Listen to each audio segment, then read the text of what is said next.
Mother, please clear my right channel and remove any heat, any worries, any anxieties.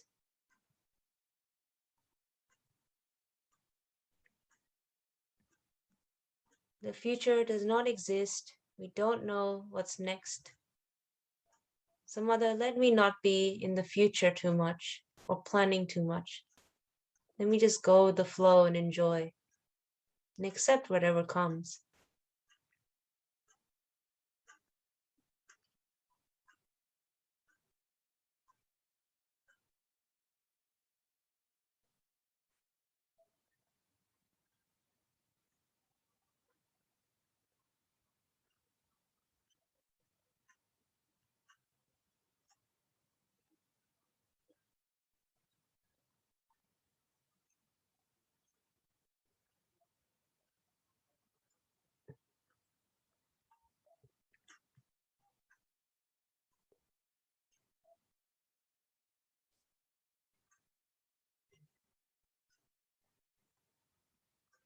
Left hand down.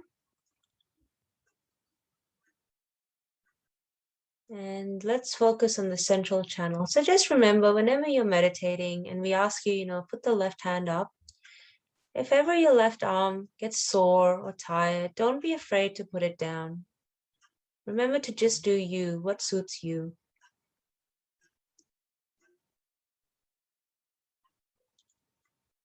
So focusing on the central channel, you can almost imagine as if exactly halfway along your body, there's like a thin line or a strip of line. That's your central channel.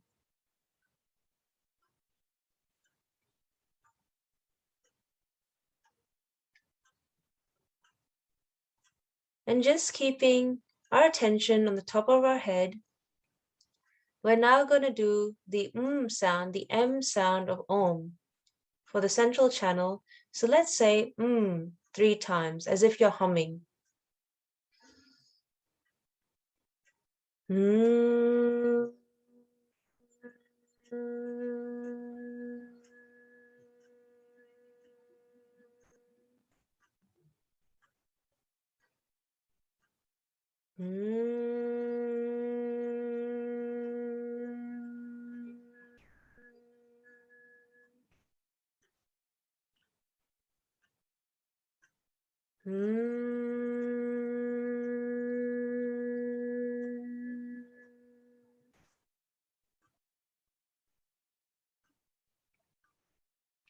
And now we're going to combine all of the sounds to integrate it together, kind of like how we raise our kundalini and put on a bandha, and we combine, integrate all 3 channels. So in one breath, as best as you can, we're going to go ah, ooh, So it's like we're saying om, but in a very elongated way. And we're going to do it 3 times.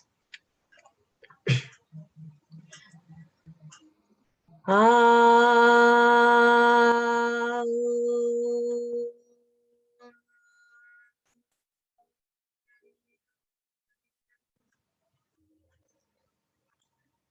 Ah, ooh.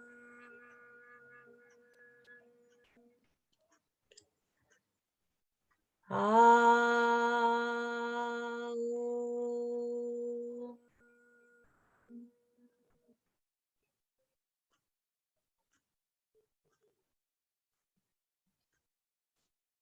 Now take your right hand, put it below your belly button, so in the middle of your hips.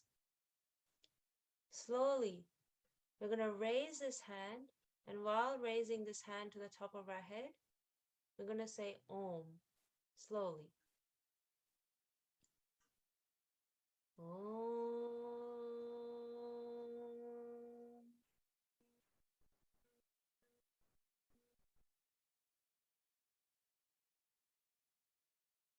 Om.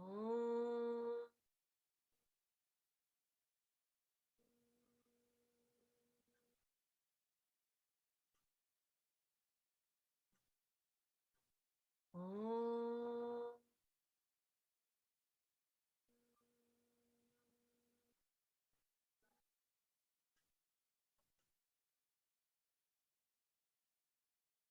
Take your right hand a couple of inches above your head.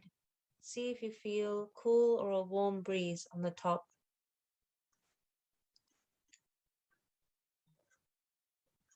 And let's just pray here. Mother, please keep me in the center, in the present.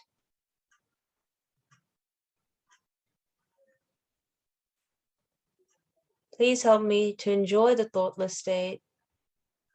Help me experience it, feel the joy and vibrations.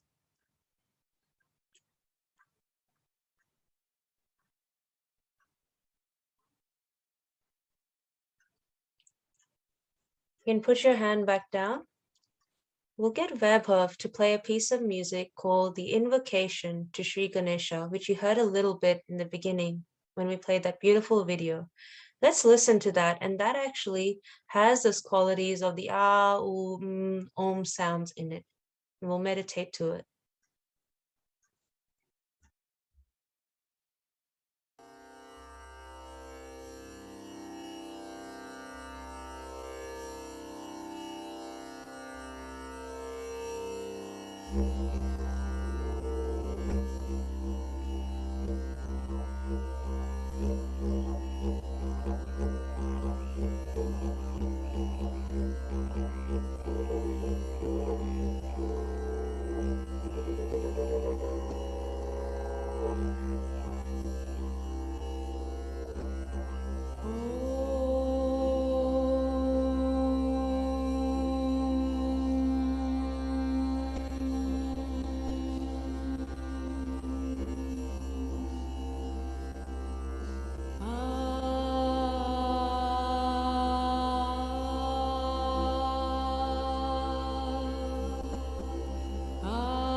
Vakratunda Mahakaya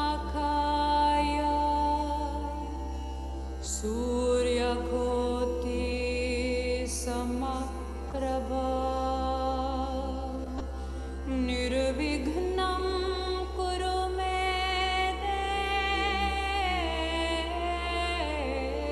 Deva Shubhakareshu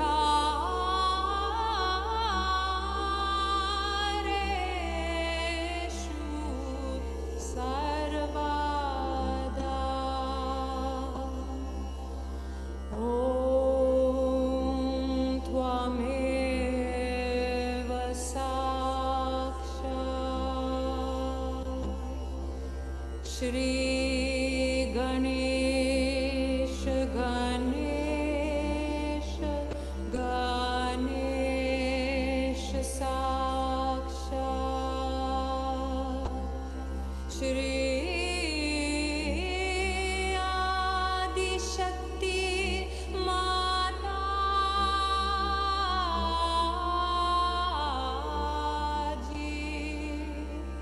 Shri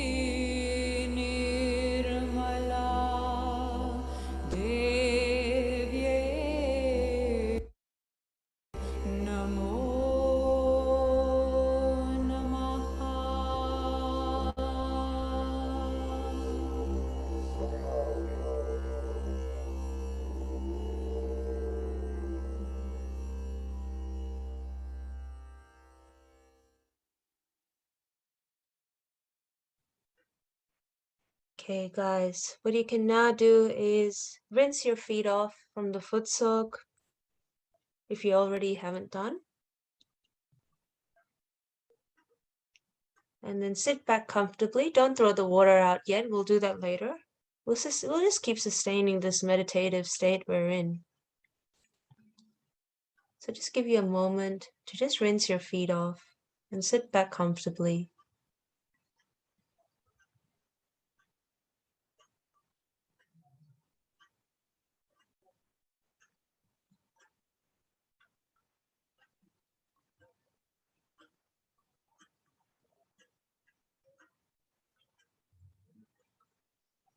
And then when you're done, we're now gonna study our hands. So when you meditate, you take your bandhan, you can do your left and right clearing to give your mind clarity and to wash away, anything we've accumulated in the day. Then you come and study your hands. So you close your eyes, take a moment, and just observe. What are you feeling on your hands? If there's any particular finger, chakra, or area that's feeling a bit warm or heavy.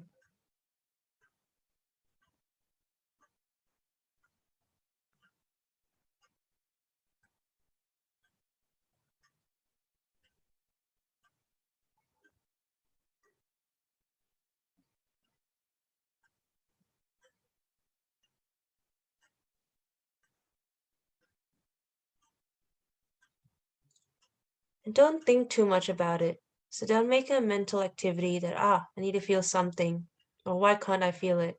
Just enjoy. And you can always ask in your heart if you like that, Mother, please show me the state of my subtle system on my hands.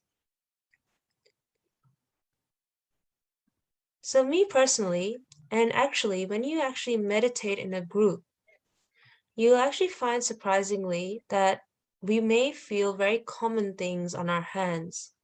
And that doesn't mean that the problem is necessary in you, it can be in a collective happening.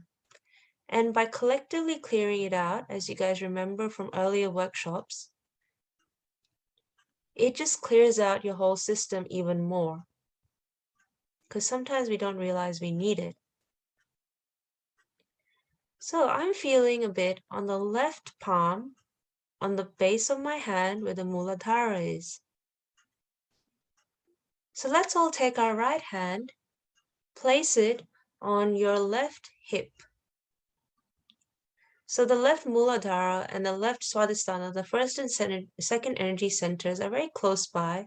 So just keep your hand on your left sort of lower hip, almost touching pretty much your upper thigh.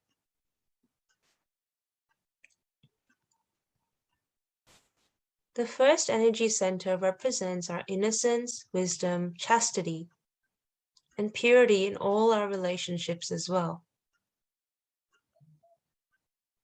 Here, we're going to ask in our heart about 3 times, Mother, please give me purity in all relationships.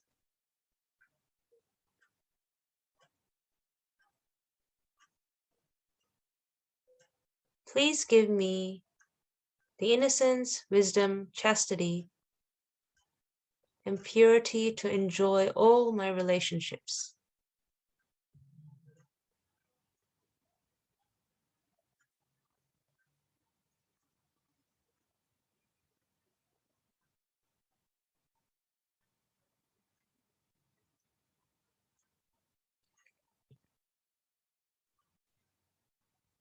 Please help me to enjoy all the relationships.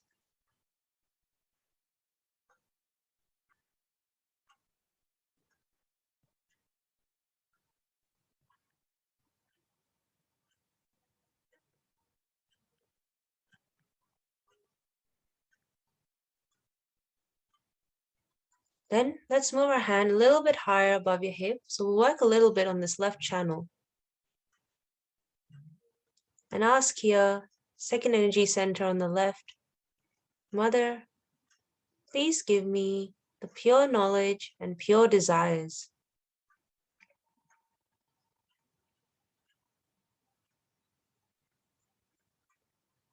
please remove all impure desires.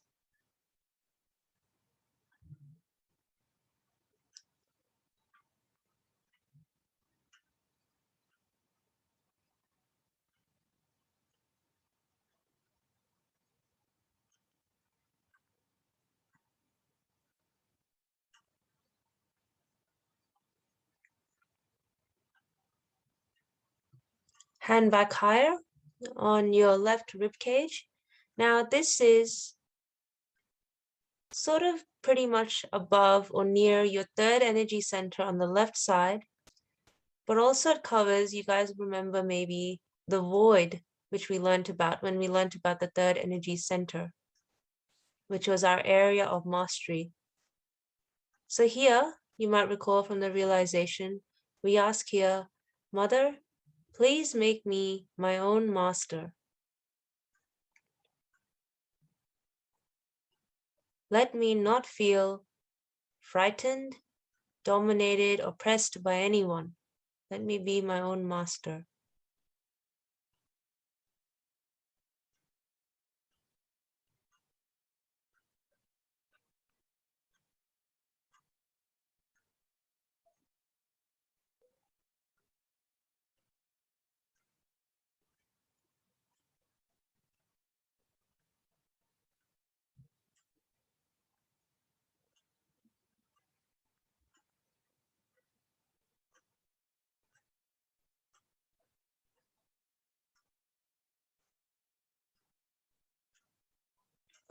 Now I'm going to take the hand on our center heart.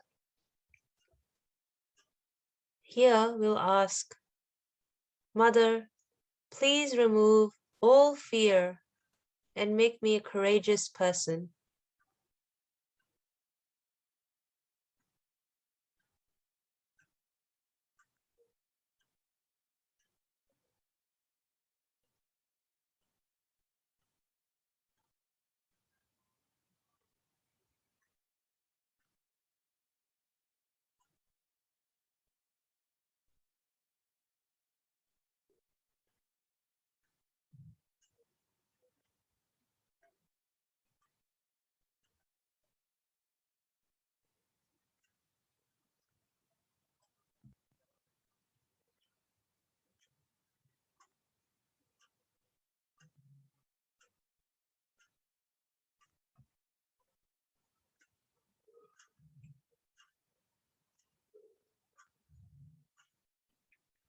Hand on the left neck and shoulder where it meets, turn your head towards the right.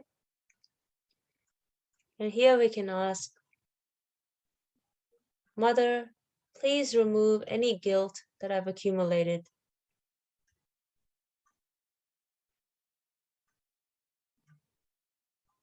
Please remove any guilt I've accumulated.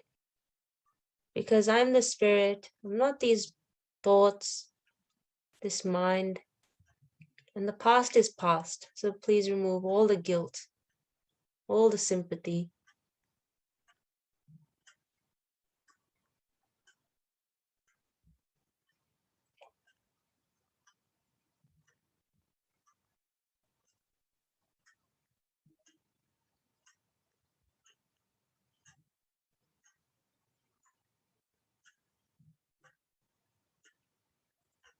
Please remove all those feelings of feeling sorry for others.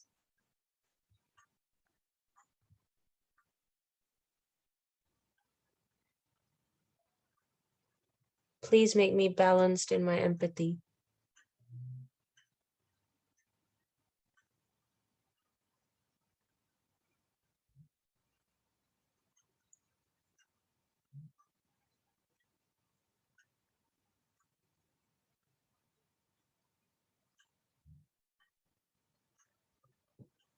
Now, hand on your forehead.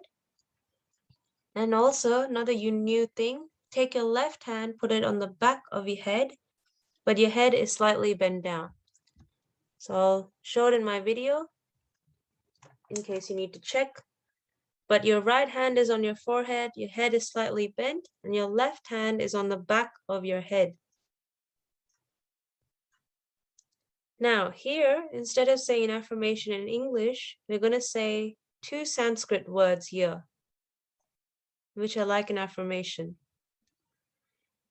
The words we're going to say here are hum and shum. H-U-M. Hum, shum. K-S-H-A-M. Hum represents me or I, that I am the spirit. That's what the hum is representing.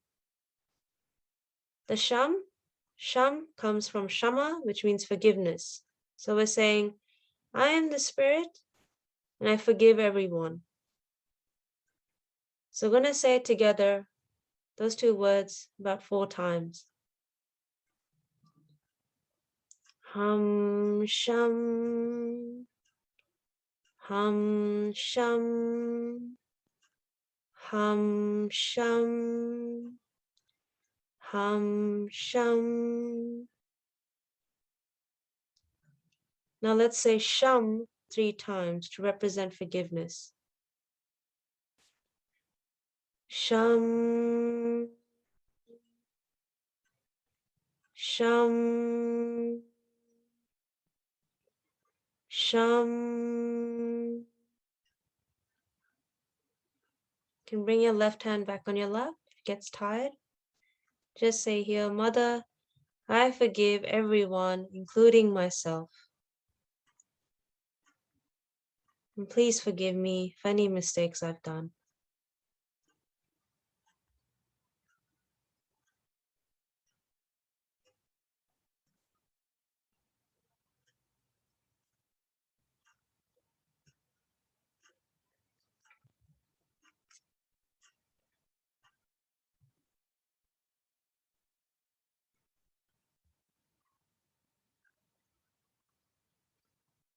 Then let's take our right hand, top of our head, press it on the center of our head, our right palm. Stretch your fingers out and slowly, in a clockwise direction, just massage that spot. And we can ask here, Mother, please strengthen my self-realization. Or if you are at all brand new here, you can ask here, Mother, please give me my self-realization.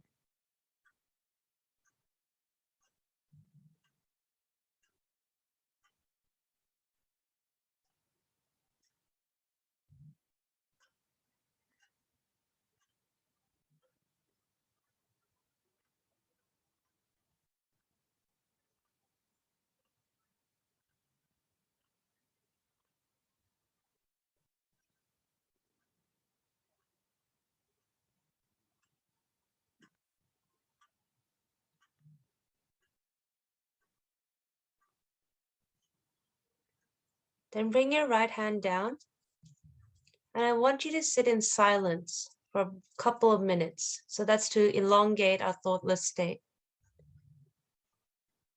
So no music, just enjoy the silence.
Now, with that silence and enjoyment, we'll listen to Shri Mataji's talk about inner beauty.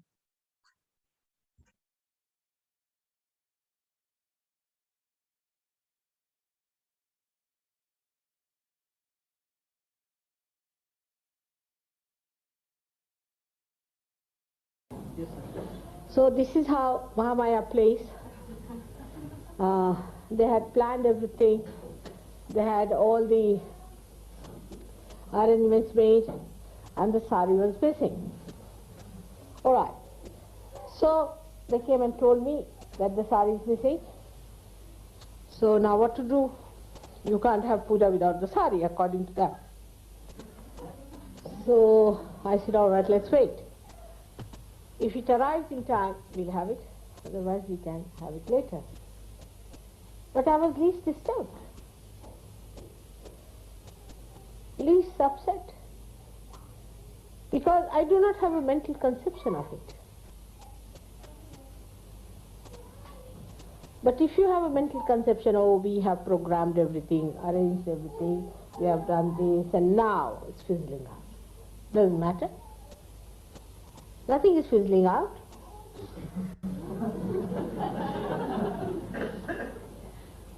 But that is what we cannot do. Because you asked me today what is Mahamaya, this is what it is.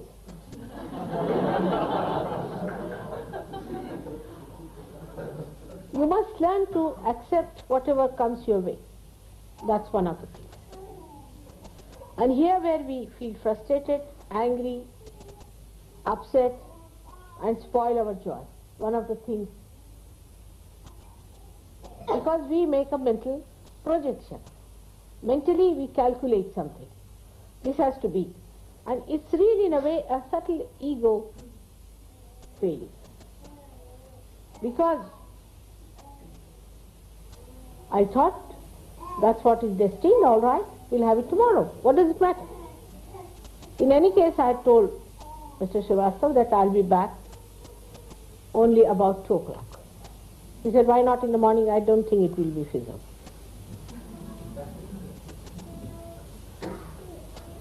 So, this is how you become a Vyagra. Vyagra means person who is worried, the one who is not worried. So we worry because of 2 things. Firstly, we worry that what will happen in the future. Future doesn't exist. If you have made up your mind that this should happen in the future, then you get upset. That's one thing. But you have not any mental picture. You will see what comes on the scene. You will watch whatever appears. Then you are not worried because you are anxious to see what's going to happen. That's one way that you feel hurt, that or you are worried. Secondly, you worry when you have built up a picture of that. Oh, we are going to have a puja now, and we are not having. So you are upset. But what difference does it make? And then you cannot enjoy my talk today and the puja tomorrow. Because today you think it was going to be puja, we are all dressed up well, very nice. We spend so much time to get ready for the puja, all right, we can do it tomorrow also. What does it matter? We really decorated ourselves well, we were all ready for the puja, we were sitting here for the puja, and now what has happened? I didn't wear my sari for puja at all. I knew what was coming.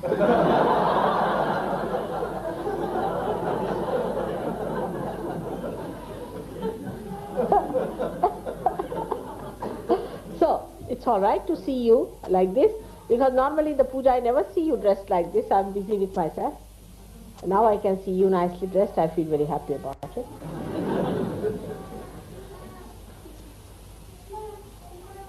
And these mental things are responsible for frustrating us. Like as I was telling you about money, same thing happens.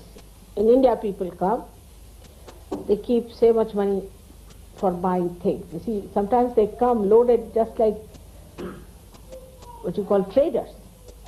The customs are so kind. I mean, Sahajogis have a free pass, whether in India or in England or anywhere. And then they have a mental picture, we'll buy this, right? And so much we'll spend. And if they have to spend some money for something else, they get upset because they have decided to spend so much. So then they go to spend some money. That's also, you see how Mahamaya works. It has happened with all of you. So they go and buy something. I'll tell you, Gavin bought one, an image. I don't know, he paid about, I think, 500 rupees. You know, how much have you paid? About 4,000 or I don't know. How many pounds you paid for that? Huh?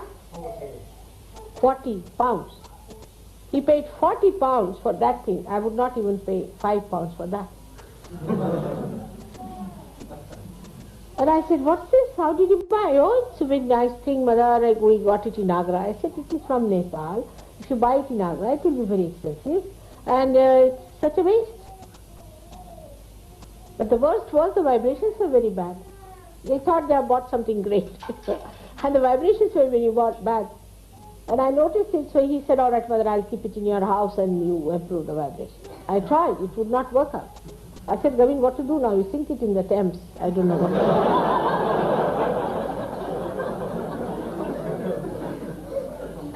do. And then luckily it happened. He said that I have to take some present of Buddha, Japan. I said, these Japanese exhibitors are good for nothing. No booth is going to trouble them. So he said, can I buy something? I said, Buddha things, it's not easy to get here. But I have an Avalokiteshvara, would you like to take that? He said, what is the price? I said, 40 pounds. He said, all right, I'll buy. And he bought it for 40 pounds. I said, all right, give it to this Japanese fellow. He was a very nasty person. I said, good for him. And I palmed it off. That's how. You see, because I knew that it will have some purpose somewhere. So this is how our mental images are so rigid that there's no flexibility in our understanding. And if you start making it flexible, then, and this is very early stages when Gavin had gone to India, very early stage. Now he is different. So if you become flexible, then what happens? You see the joy of it. You see how things get adjusted. But if it is rigid, then you get caught up into your own rigidity. And you can never enjoy it. Because there's no movement for the Mahamaya power. And that's how then you feel frustrated. You see, it is all your own creation. The mental projection is your creation. And also the destruction is your creation. Nobody is responsible for that. You are responsible. But who does that is Mahamaya. Sankalpa vikalpa karodi. You do decide something. You say, now, today I will go to Birmingham. I have to go to Birmingham. I can't come for a meditation. I have to. After some time you will find that it's impossible to do something, but to do what is needed for surgery. Because whenever you will try to do something, you will find it will frustrate you, it will upset you. If not, then it will make you realize what is important, what you have missed. Sometimes you get lost on the way. You think that, oh God, you have lost the way, what to do, now where to go. If I was you, I would say, all right, you've lost the way, must be to find something else. And there I find something else, which I've been looking for days together. I just see that.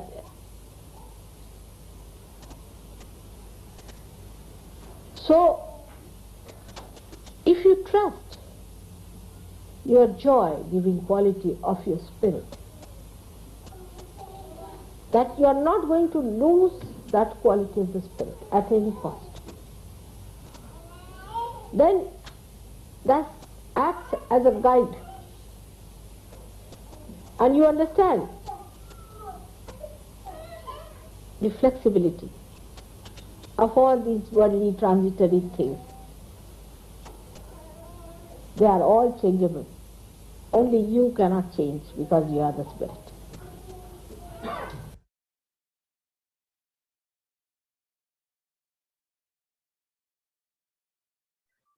Okay, so we'll proceed to Gaspar and his music.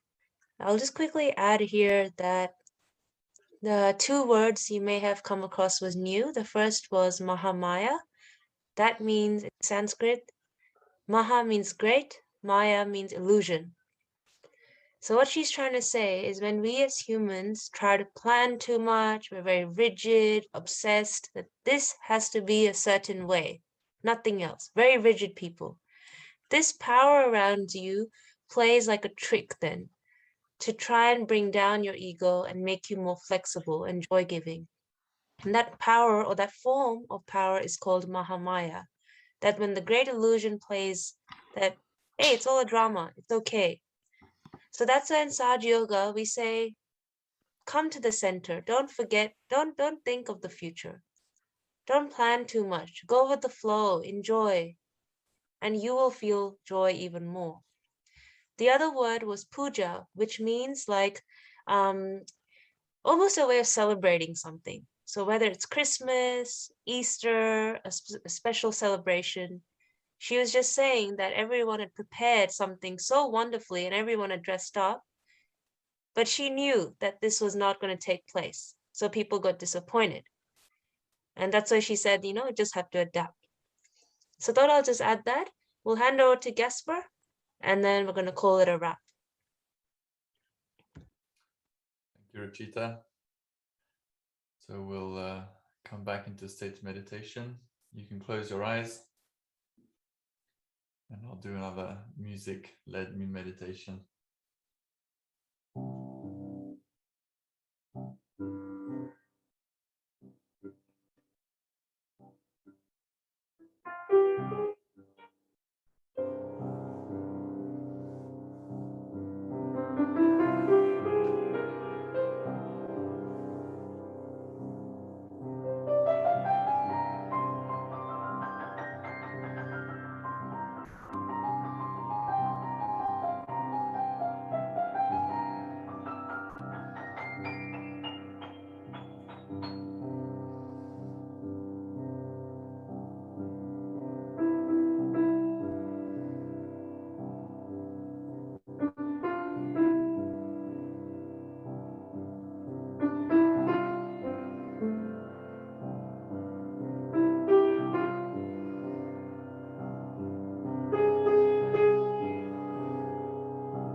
take your attention to your bottom chakra, your Muladhara chakra, at the bottom of your spine.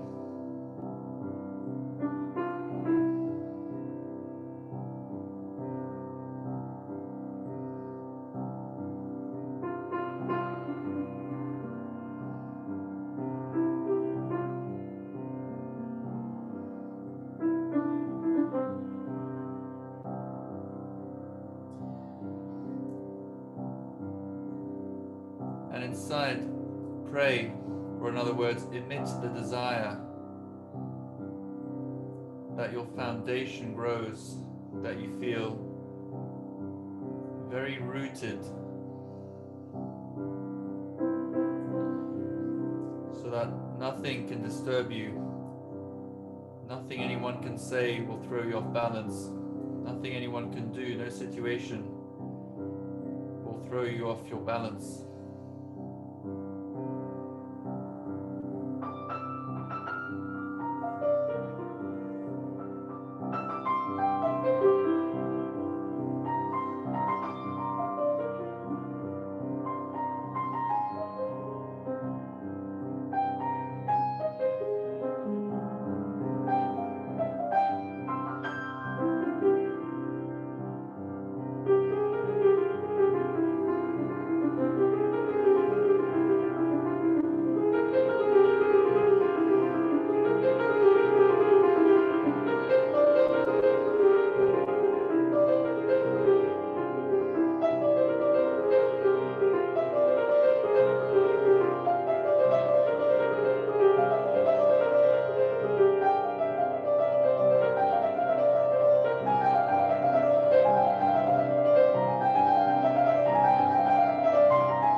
Another quality from this chakra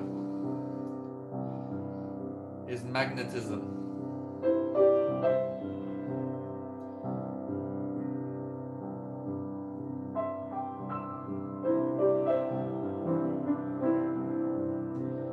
If you are the one that is magnetic, you will not be attracted to frivolous things.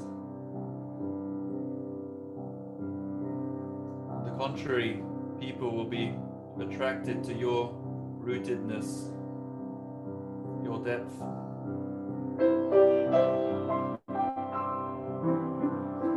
So let's pray, let's emit the desire that our inner magnetism can grow.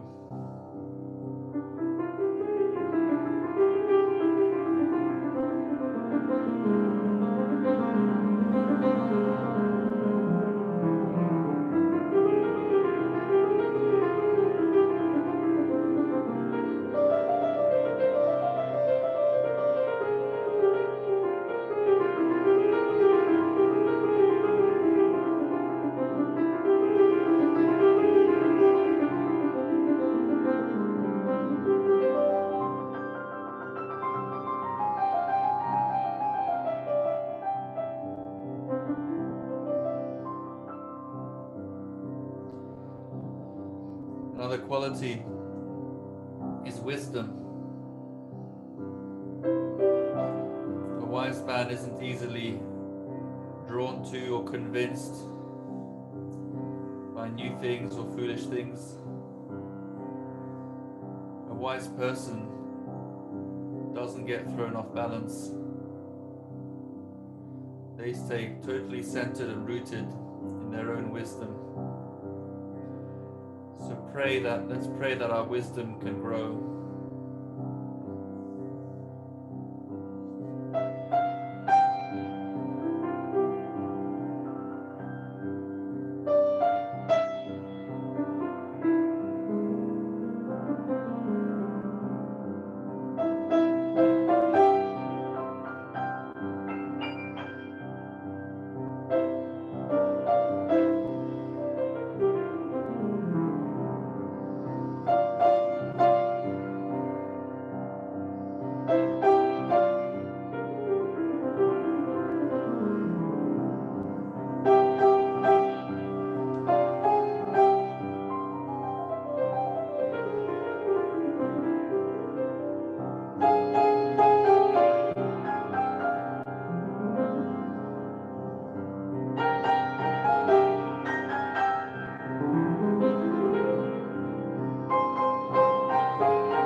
let's take our attention to our heart.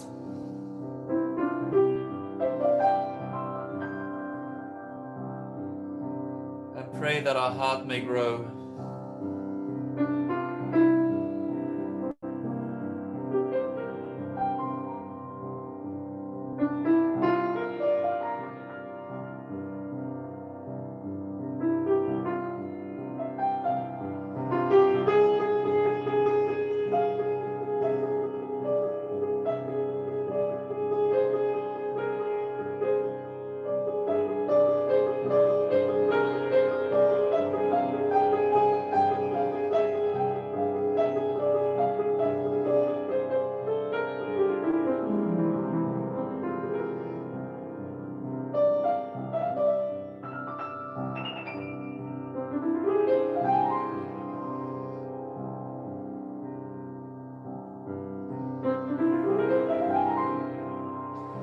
And with our attention in our heart, let's express gratitude, thanks for any positive experience our Kundalini has granted us in the last 21 days.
Let's take our attention to our Sahasrara chakra at the top of our head.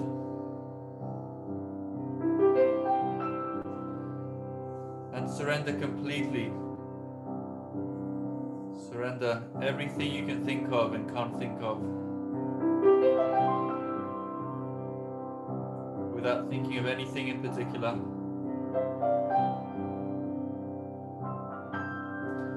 Surrender yourself to reality.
Thank you very much.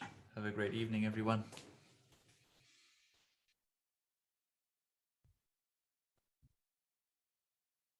So a big thank you to Gasper for that. And I think on that note, guys, wow, we've had such an amazing meditation experience, I feel, consolidating everything. So let's raise our Kundalini, put on a bandhan.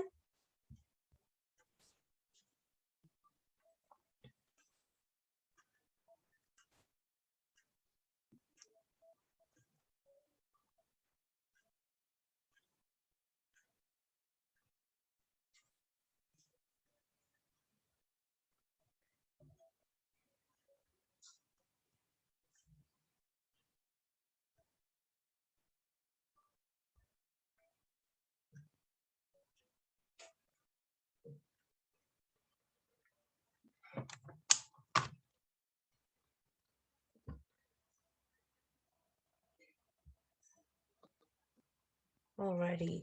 So on that note, you can throw out your foot soap water if you like. I will hand it over now to Monica, and she's going to proceed for the rest of the evening.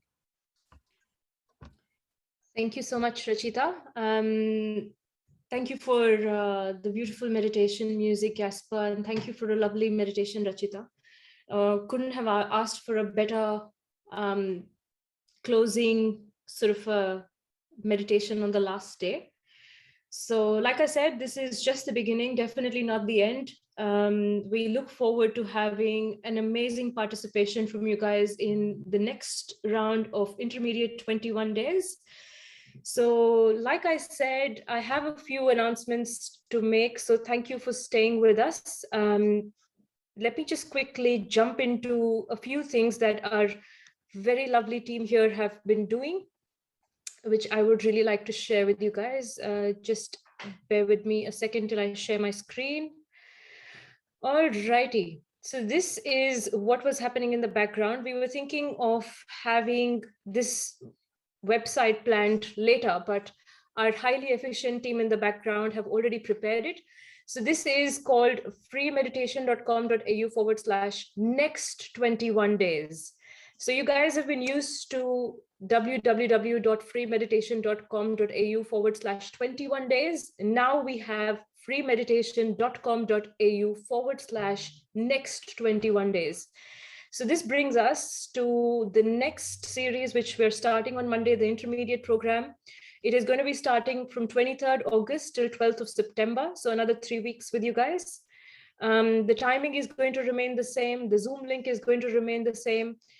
Here is the lovely video that we created and shared with you today at the beginning of the session. So if you've missed it, you can watch it here. And we will also be sending it to the WhatsApp group that we have created. So we were waiting for today's meditation to end. And now we will be sending messages on the WhatsApp group that we have created for the intermediate program. So in case you haven't received any communication from us, or if you haven't been added to the group, you can also land on this page. This website will be shared in the comments below, and you can register your interest right here. We've created it here for you guys. It's pretty simple. Just put in a few details here and we will be in touch with you shortly. If that is only if you haven't been on that group. Most of you have already been added.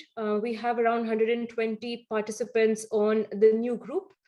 Which also brings me to share, there's a few more photos. So Anya, if you're here, the photograph of Shri Mataji that you had requested yesterday, and a few more photographs of Shri Mataji have been added to the website that we've currently been using, www.freemeditation.com.au/21 days. So this next 21 days will only start from Monday. Till now, all the website updates have been done on the current website that we're using for this program, which will remain there for your use and purpose. And also a few more music pieces have been added. So please feel free to check the resources for the music that has been added on the current website. Now, this brings us to another exciting part. If you are comfortable, this is something that I would request everyone to do. On the bottom corner of your screen, there should be a button called the gallery view. It's on the top right corner. It's a button which says view. If you click on that, it allows you to have something called a gallery view on WhatsApp, on Zoom. So if you click on gallery view, now is the time. I would really request, if you're comfortable, just turn your cameras on, because it'll be lovely to see all of you on screen, so we can all give a big round of applause to all of us who've been on this journey. So we can really applaud the fact that we've been here and we've just, been on this journey with you guys. It'll be lovely to see who you are. If you're participating, we can just give a big round of applause to each one of us for successfully completing these 21 days. So a big shout out to each and every one of you for being on this journey. Like I said, if you're comfortable, please do turn your cameras on, and let us give a big round of applause to each one of us for successfully completing these 21 days. Even if you haven't been on all 21 days, doesn't matter. You've prioritized yourself, you've looked after yourself, you've joined us on this journey, and that's enough. So you feel free to unmute yourself as well. This is just a moment of celebration, of sharing that joy. So let us just give a big round of applause to each one of us on these 21 days.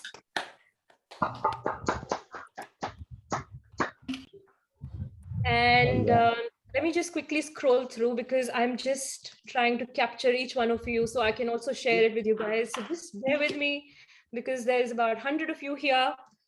And let me just scroll through so that I do your biggest smiles, guys. No eyes closing. We don't want awkward photos. Absolutely. Smile, big smile. So we can screenshot. Please turn your cameras on if you haven't already, if you're comfortable, so we can take a picture with all of you on this journey together. So this is also a moment we want to take for all the techies who are on the back end, who are working really hard, people who've been updating the website, people who've been preparing the program, the live musicians, the people who've been preparing the program day by day, all the people who've been participating every day, the yogis who've shared their experience.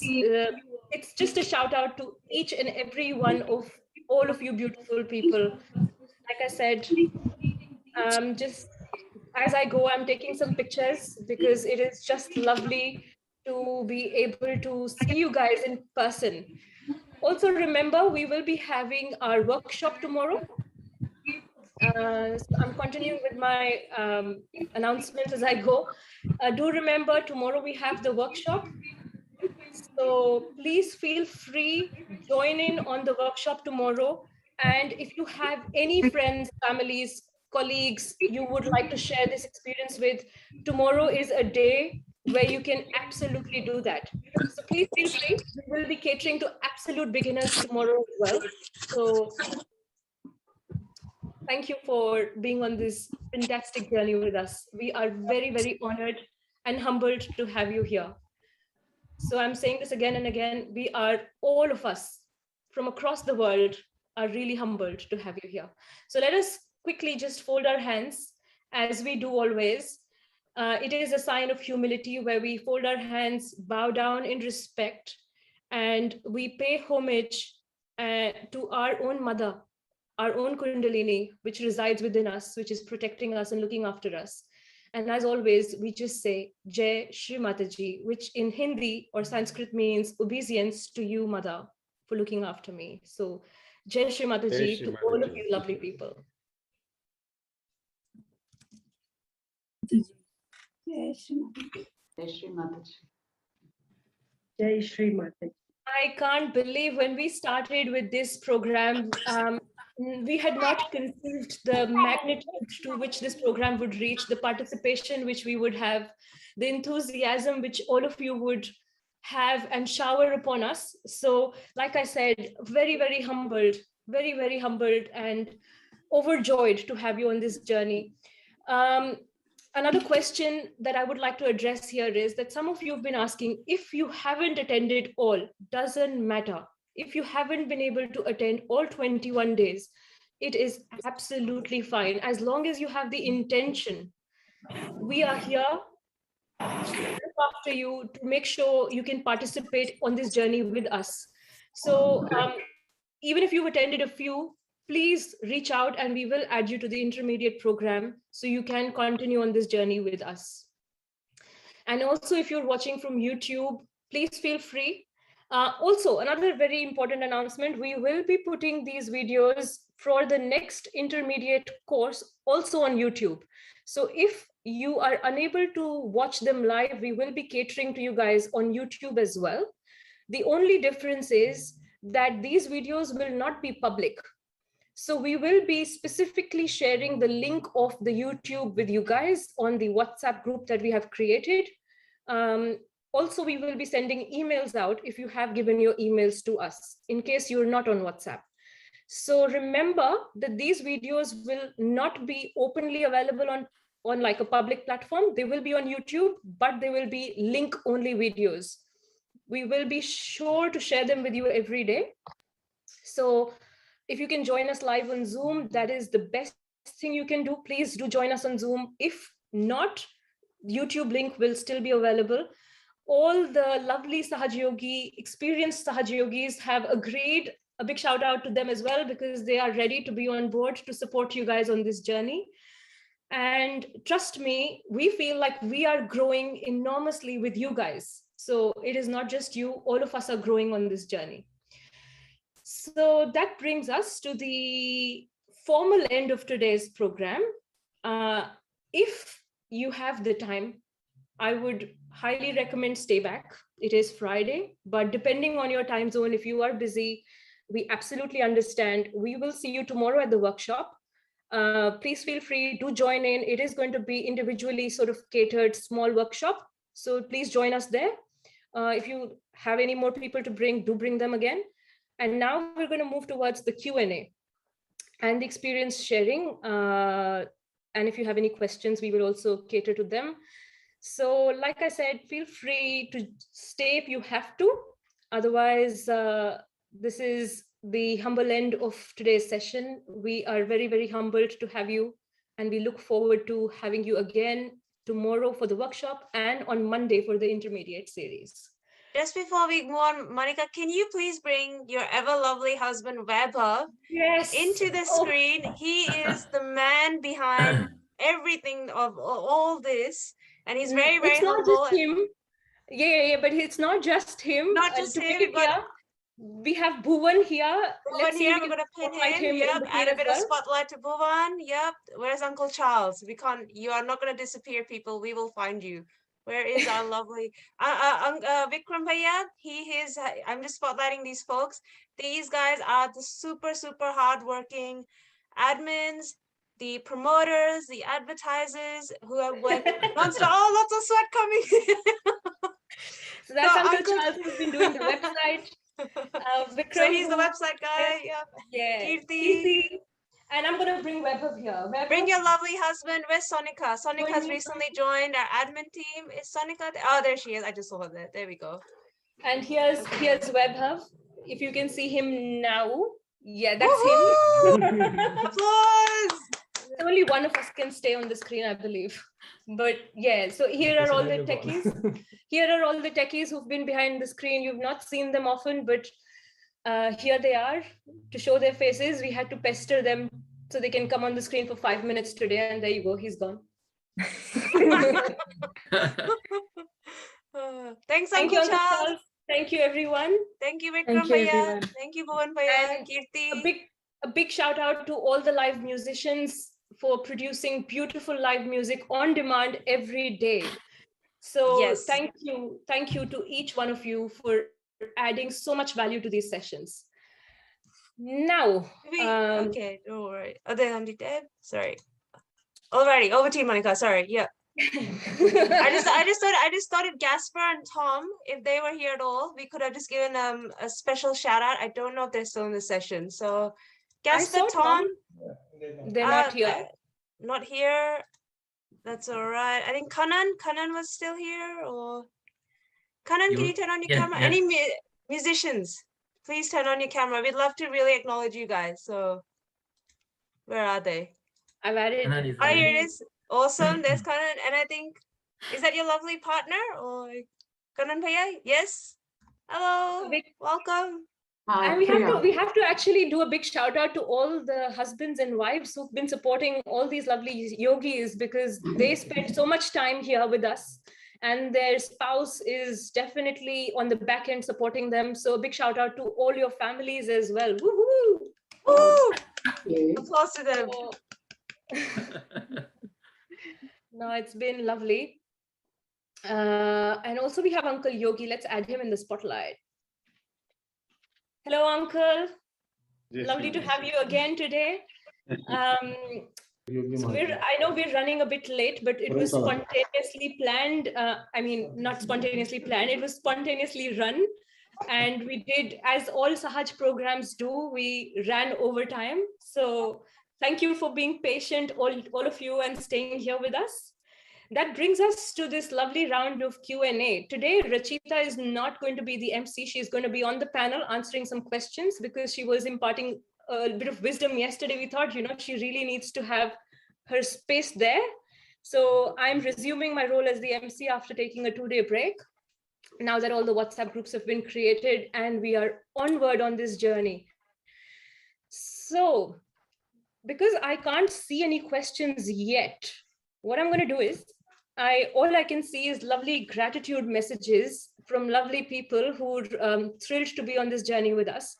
We're going to go with a bit of experience sharing. So we'll start with Auntie Debbie.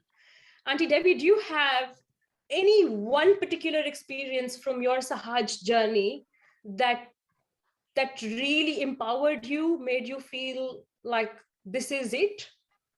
Anything in particular? And while I'm asking her that, all of you remaining people do think of it as well, because I'm going to come to you guys asking for your stories eventually. So please tell me, Auntie Debbie. Actually, Monica, just before we start, Shamim's raised a really good question in case any folks leave. How long will the intermediate session be every day? So just as a quick FYI. Yeah, we're aiming for 45 minutes to an hour. Initial plan was to make it 45 minutes. If at all, like always, we do run over slightly, we're keeping a 1-hour window. So please spare 45 minutes to 60 minutes at most every day. It won't be longer than that. We're preparing the format for these programs. The format is mostly going to be, we're going to have just meditation 6 days a week. And 1 day a week, we will have a session like this where we will all participate, have a bit of chit chat, have experience sharing, knowledge sharing, and that's what we're thinking. But let's see how we go. So yes, back to you, Auntie Debbie. Any particular experience you'd like to share? I nothing really just pops into my head, because I think it's been more of a journey. I mean, I'm sure there's probably been lots of experiences along the way, but I think for me at times, if there's times when I've reached a point, I look back to see where I've come from. I look back to where I started from many years ago, and I can see my growth, and not just as a Sahaja Yogi practitioner, but how that Sahaja Yogi practitioner, how it's impacted on every other aspect of my life, and the growth that it's given me as a person. And then to be able to go out into the community and deal with lots of different situations on a day-to-day basis, you know, through my work. I'm a teacher, dealing with the children, dealing with parents, dealing with other staff members. And I see many a time I can think I'll be doing something or something happen, and I can see those qualities within me, I guess the qualities of the chakras that have manifested really well. I can see them coming through, and like my diplomacy and things like that, and how I interact with people.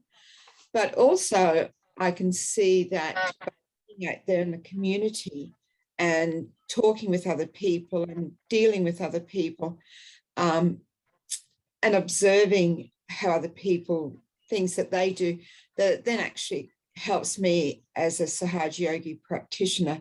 So I sort of find things are a bit of a two-way street, but I think overall, I've had lots of experiences, but I can't just pick one out at the moment. So I'll just go with really it's a growth thing. And even though I've done it for about 32 years, and there's still times when I guess I feel like I just really need to do that meditation every day, and still learning, still growing. And I guess the biggest thing is to have patience with yourself and to have patience with the changes. But, you know, even to stop now and to look back over the last 21 days to see how much you've changed even in that short period of time, and how you've grown. And yeah, and I think probably my confidence is one of the biggest things. Like there's no way 30 odd years ago to talk in front of other people or to present anything to other people. So I think I'll just leave it at that. And but yeah, it's the growth.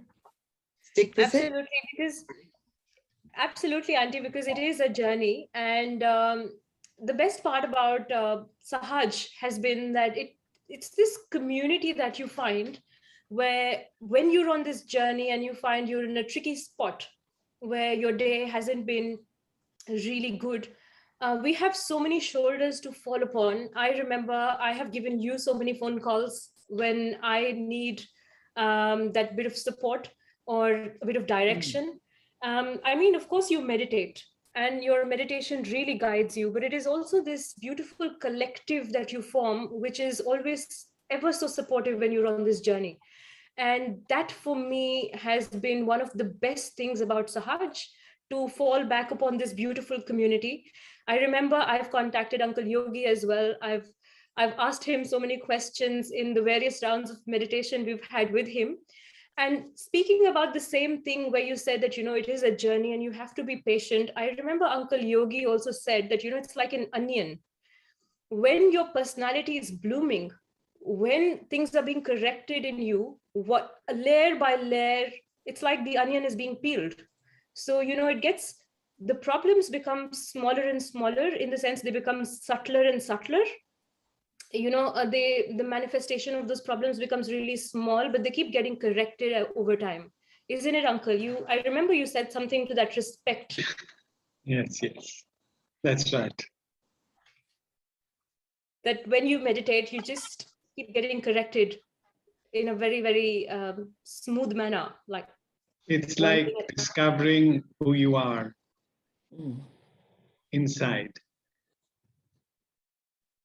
Absolutely. So it starts with, like, for example, anger. You're really angry and you keep shouting at people because you can't control yourself, to just the subtler things. So once your anger goes away, then you'll be like, okay, I shouldn't even react to the small things. You know, it improves. It just, your small problems will be rectified slowly, slowly, slowly. Now, when I look at James, he looks like you're Rachita. We've been meeting every day. She's definitely young. She's vivacious. But James, what brought you to Sahaj, and what is it that's keeping you going with Sahaj? What's Sorry, I was just moving rooms there. Yeah, look, I think it's just sort of a succession events, not necessarily one particular story I can tell here or there. But in your meditations, there's so many small times where you're just meditating, and you're when you get to that total state of clarity, that total state of peace, it really doesn't compare to anything else. And for me, just on a very practical level, it's there as a tool that I can come home from every day, no matter how my day went, whatever obstacles I have, whatever stresses I have.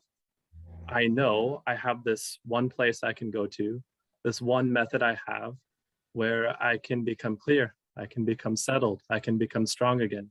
So for me, it's just a continual tool, a very powerful tool to bring yourself peace, bring yourself enjoyment. And I feel when you're really in that thoughtless state, yeah, nothing really else compares. So it's just, yeah, I don't know what else to say. It's just Yeah, because when I first found out about Sahaj, I was 21. Of course, I didn't practice for the next 5 years because I thought, hey, I'm just 21. Who meditates at that age? I had this notion that meditation is for older people, and I continued with that notion for a very long time, till the time the struggles in my life increased to a point where I couldn't manage them, and frustration hit me really hard. It's almost like life brings you to your knees, and then you're like, okay, I accept. I'm going to try it now. So that's what happened with me. And what's happening is that I do get messages from a lot of people who are joining these sessions. They feel that joy. And there's this compulsive need, when you experience it, you feel like you want to share it with your family, with your children, with your spouse. And then you receive these messages saying that I really want my children to try this. But I feel like they all hit that rock where there's this acceptance is not there, like I never had it, that meditation's not for me.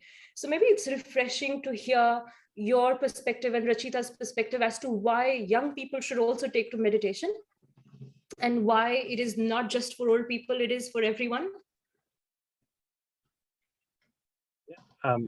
Did you want me to continue with that, or Rachita, did you have some? Here, you go first. I blabbed enough. Yeah, You go. I mean, I started meditating when I was 18, and for me, it's kind of hard to explain why, because for me, even at that age, it was very natural. Even I think people at younger ages are seeking truth, are seeking balance. I think young people have so many stresses and planning for the future and handling their studies and thinking about work, that they really need balance too. And I think a lot of young people, especially this day and age, do want to know what the truth is, have a sort of innate seeking. So I think it's absolutely relevant for young people as well. And, they can just as much get all the benefits and get all the joy from meditation. Yeah, I don't know. What do you think, Rachita?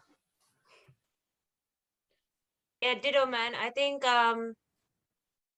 being youngster is not easy always. Like in Brizzy, we used to have a lot of young peeps here, and it was good in a way, because then you feel like, okay, it's not just kids or I don't want to say oldies, because I love my uncles and aunties a lot, but I can't think of the more experienced people in life, I will say. There is no harm And in being old. that's right. Accept it and maybe be We are proud of not it. So embarrassed being old, okay? We thank don't you, have any Uncle. choice, actually. Oh, where's Uncle John Michelle? Actually, I want to bring Uncle John Michelle on stage. Where is I'll he? spotlight him. Awesome. There he is in the lovely countryside. So, but yeah, so then we saw, unfortunately, youngsters do drop out because I feel in your young age, life is quite fascinating at that time. Like, it's sometimes meditation's on the back of our mind because they're like, nah, I have so much to do. I want to do my job, study this and that. But I guess then some people, unfortunately, youngsters then do go into heavy drinking or unfortunately drugs. But then some, like Monica said, I've heard Monica's stories many times that life does bring you to your knees. And I guess fortunately, there's people around you that do Sahaj. They'll tell you that, hey, try this. But end of the day, everyone's got their own journey. So like I'm very blessed that in Brisbane, we've got Monica, Vaibhav, Kirti, and I. We had Bhuvan here as well recently. And touch wood, they've been such an amazing role models in a way that even though we're young and we're meditating, it's still cool. You're not like, ew, you're old. Because when I tell people I meditate, like, oh, okay. But then you tell them, nah, it's joyful, it's fun. We still celebrate and enjoy things, but without needing the drinking and the alcohol. So I think the COVID is maybe changing everyone's mentality. And I'm sure there's youngsters in the crowd. Like I think I've seen Xavier, Sudarshan, I think Abha as well, that maybe COVID has brought a lot of us to our knees. Like, wow, we're not as invincible as we thought we were. We maybe are not traveling to our dream destination to study and do things. So yeah, I think this is why it's quite amazing, transformational, and I think more youth will come. And it's cool to meditate. It's not a weird or oldies thing. Young, old, kids, everyone. Absolutely. And I feel like when I didn't agree with it, I've kept shunning away from it. And I'm actually, if I can be honest, I was studying in London at that time when I first found about Sahaj, and my sister's like, oh, there's Sahaja Yoga in London as well. This really amazing meditation. You should go try it. And I thought my sister's gone all bonkers. I don't know what she's getting into. And when I first heard about Sahaj, just shunned the idea completely. In all honesty, if I can be very, very brutally honest, I was drinking at that time with my friends because all my friends were drinking. It was like the thing to do. I never enjoyed it. I mostly had to drink because of the peer pressure, because I had to fit in with my friends. So if I had the opportunity to leave it, I would have just left it. But I think I just continued because my friends were drinking. I actually quit drinking before Sahaj, luckily enough, because I had a strict family. When my parents found out, of course, they were not pleased with the idea. And I stopped because, and in all honesty, I was relieved because I didn't have to. I never enjoyed it.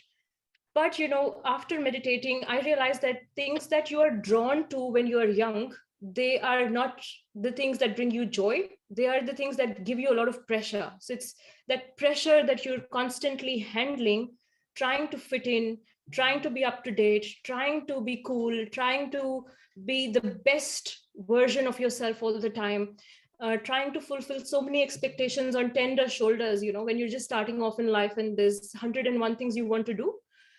That pressure really adds up. And I feel the youth have more pressure these days than people who are mid-aged, your life is particularly more sorted when you hit your 30s and after. Before that, when you were trying to get into a career, get a job, settle down, there's heaps of pressure. So I feel like meditation is something that more young people should definitely look into. So if you're listening right now, and if you have any friends and family, and if you need any convincing points, here are some from our own stories. So hopefully they'll make a difference. And so that was pretty much it from that side of things. It also brings me to this question. We have Shamim here, who's Uncle Yogi. Can you just put a little bit of light here? Shamim's been attending every day. She's been very, very regular. She's meditated every day on these sessions, but she feels like she hasn't felt a lot. She's feeling a bit disappointed. She's been very enthusiastic. She's been very sincere and intentional about meditating, but she loves this space and this interaction, but she's a bit disappointed that she didn't feel vibrations yet. So she's hoping she can get there, but Yeah. Anything you would like to share to her? A lot of people don't feel vibrations for years. And they asked the same question to Shri Mataji, that we're not feeling anything in our hands. So she asked, are you feeling the joy in your heart? They said, yes, we are feeling. Are you feeling the love? They said, yes, we are feeling. So she said that a lot of people don't feel because they have some a weakness in the Vishuddhi chakra, in the left side. But if they are feeling the joy and they're feeling the love at the level of their heart, it doesn't matter. So Sahaja Yoga doesn't necessarily mean that everybody feels vibrations. They can feel the mother's love and joy in their heart and enjoy the peace, the Sahasrara. So it doesn't matter. Of course, as long as they can feel the coolness, even if they can't feel the coolness, somebody else can put their hand above their head and check it out, and they can feel the coolness. So it's vibrations is one aspect of sex. Absolutely. It's not the only thing, Shamim. So, Yeah. in all honesty, Auntie Hetty, we were having a conversation a few days ago when this 21-day program started. And I remember you said that you started feeling vibrations immensely when this program started. So even for you and me, for example, I've been meditating for 6 years, and I think it's something similar for you, right? We don't feel vibrations on an everyday basis. I mean, that's not to say that you shouldn't. It's always good to feel vibrations. But even if you don't, vibrations are not the only, like Uncle Yogi said, it's one aspect, not the only aspect. You have to really search for that joy in your heart. And if you're feeling it, that's pretty much it. Auntie Hetty, would you like to add to that? Yeah, that's correct. I still I've been doing Sahaja Yoga Meditation for 6.5 years, and I still don't always feel the vibrations, and even when I want to, but yeah, it comes in many forms, as Uncle Yogi says, but for me, what really works is the intuition. Like my intuition has become really, really strong. And sometimes I can feel the vibrations, like I can feel on my fingers if something is not right for a particular thing. But if I have, for example, when I went through in my life through a really difficult time, things were so overwhelming, I couldn't get my head around it anymore. So, and I couldn't even meditate. So the only thing I did in the morning is sit for meditation and just say, I have no idea what to do today. Just tell me what to do, what I need to do to get through today. And then something would come in my head, and that's what I needed to do. And I do it, and that was it. And the next day I would do it again.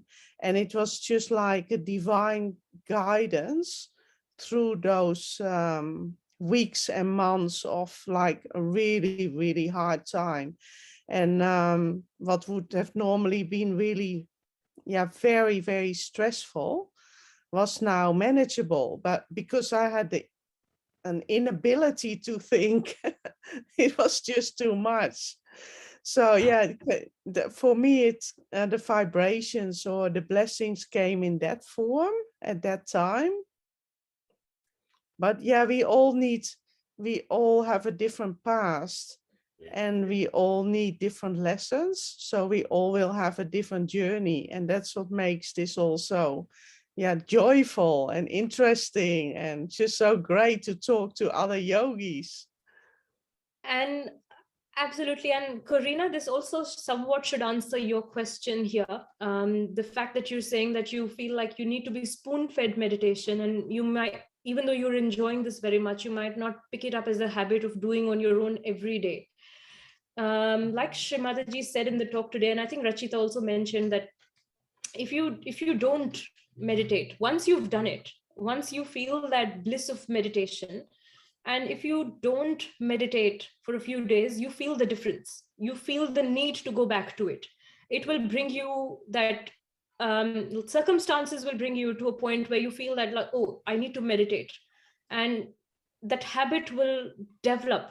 You know, you've been one of the most regular participants here as well, Corina, because I've seen you joining almost every day. Even if you've missed, you've got the videos on YouTube.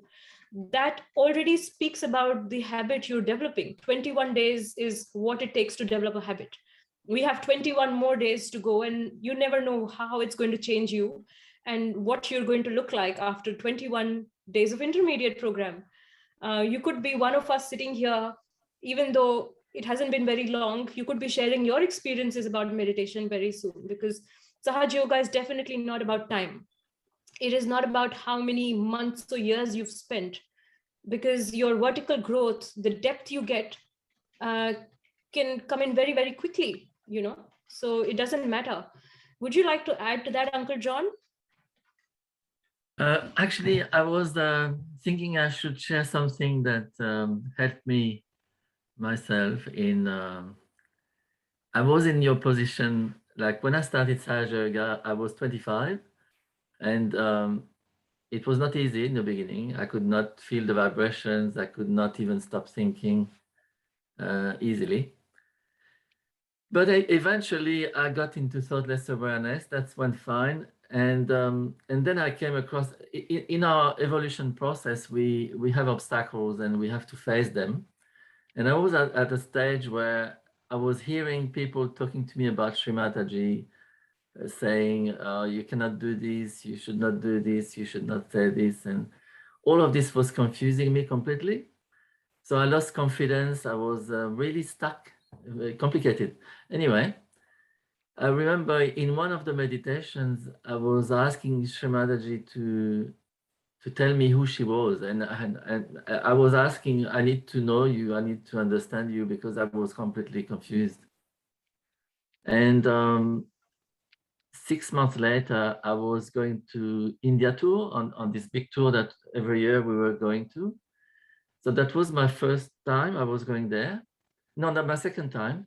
And arriving on that tour, just the next day after I arrived, Shri Mataji was asking to the yogis, some people from different countries, to help her sort out some boxes that she got from France, other boxes from Italy.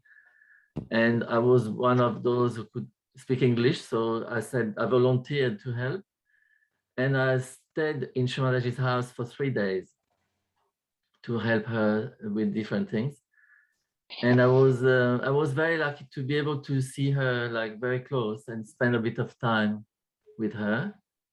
And all of my questions were answered there. We didn't do much, we didn't speak very much, but I felt that Shri Mataji was very approachable, very spontaneous, very easy, very normal actually.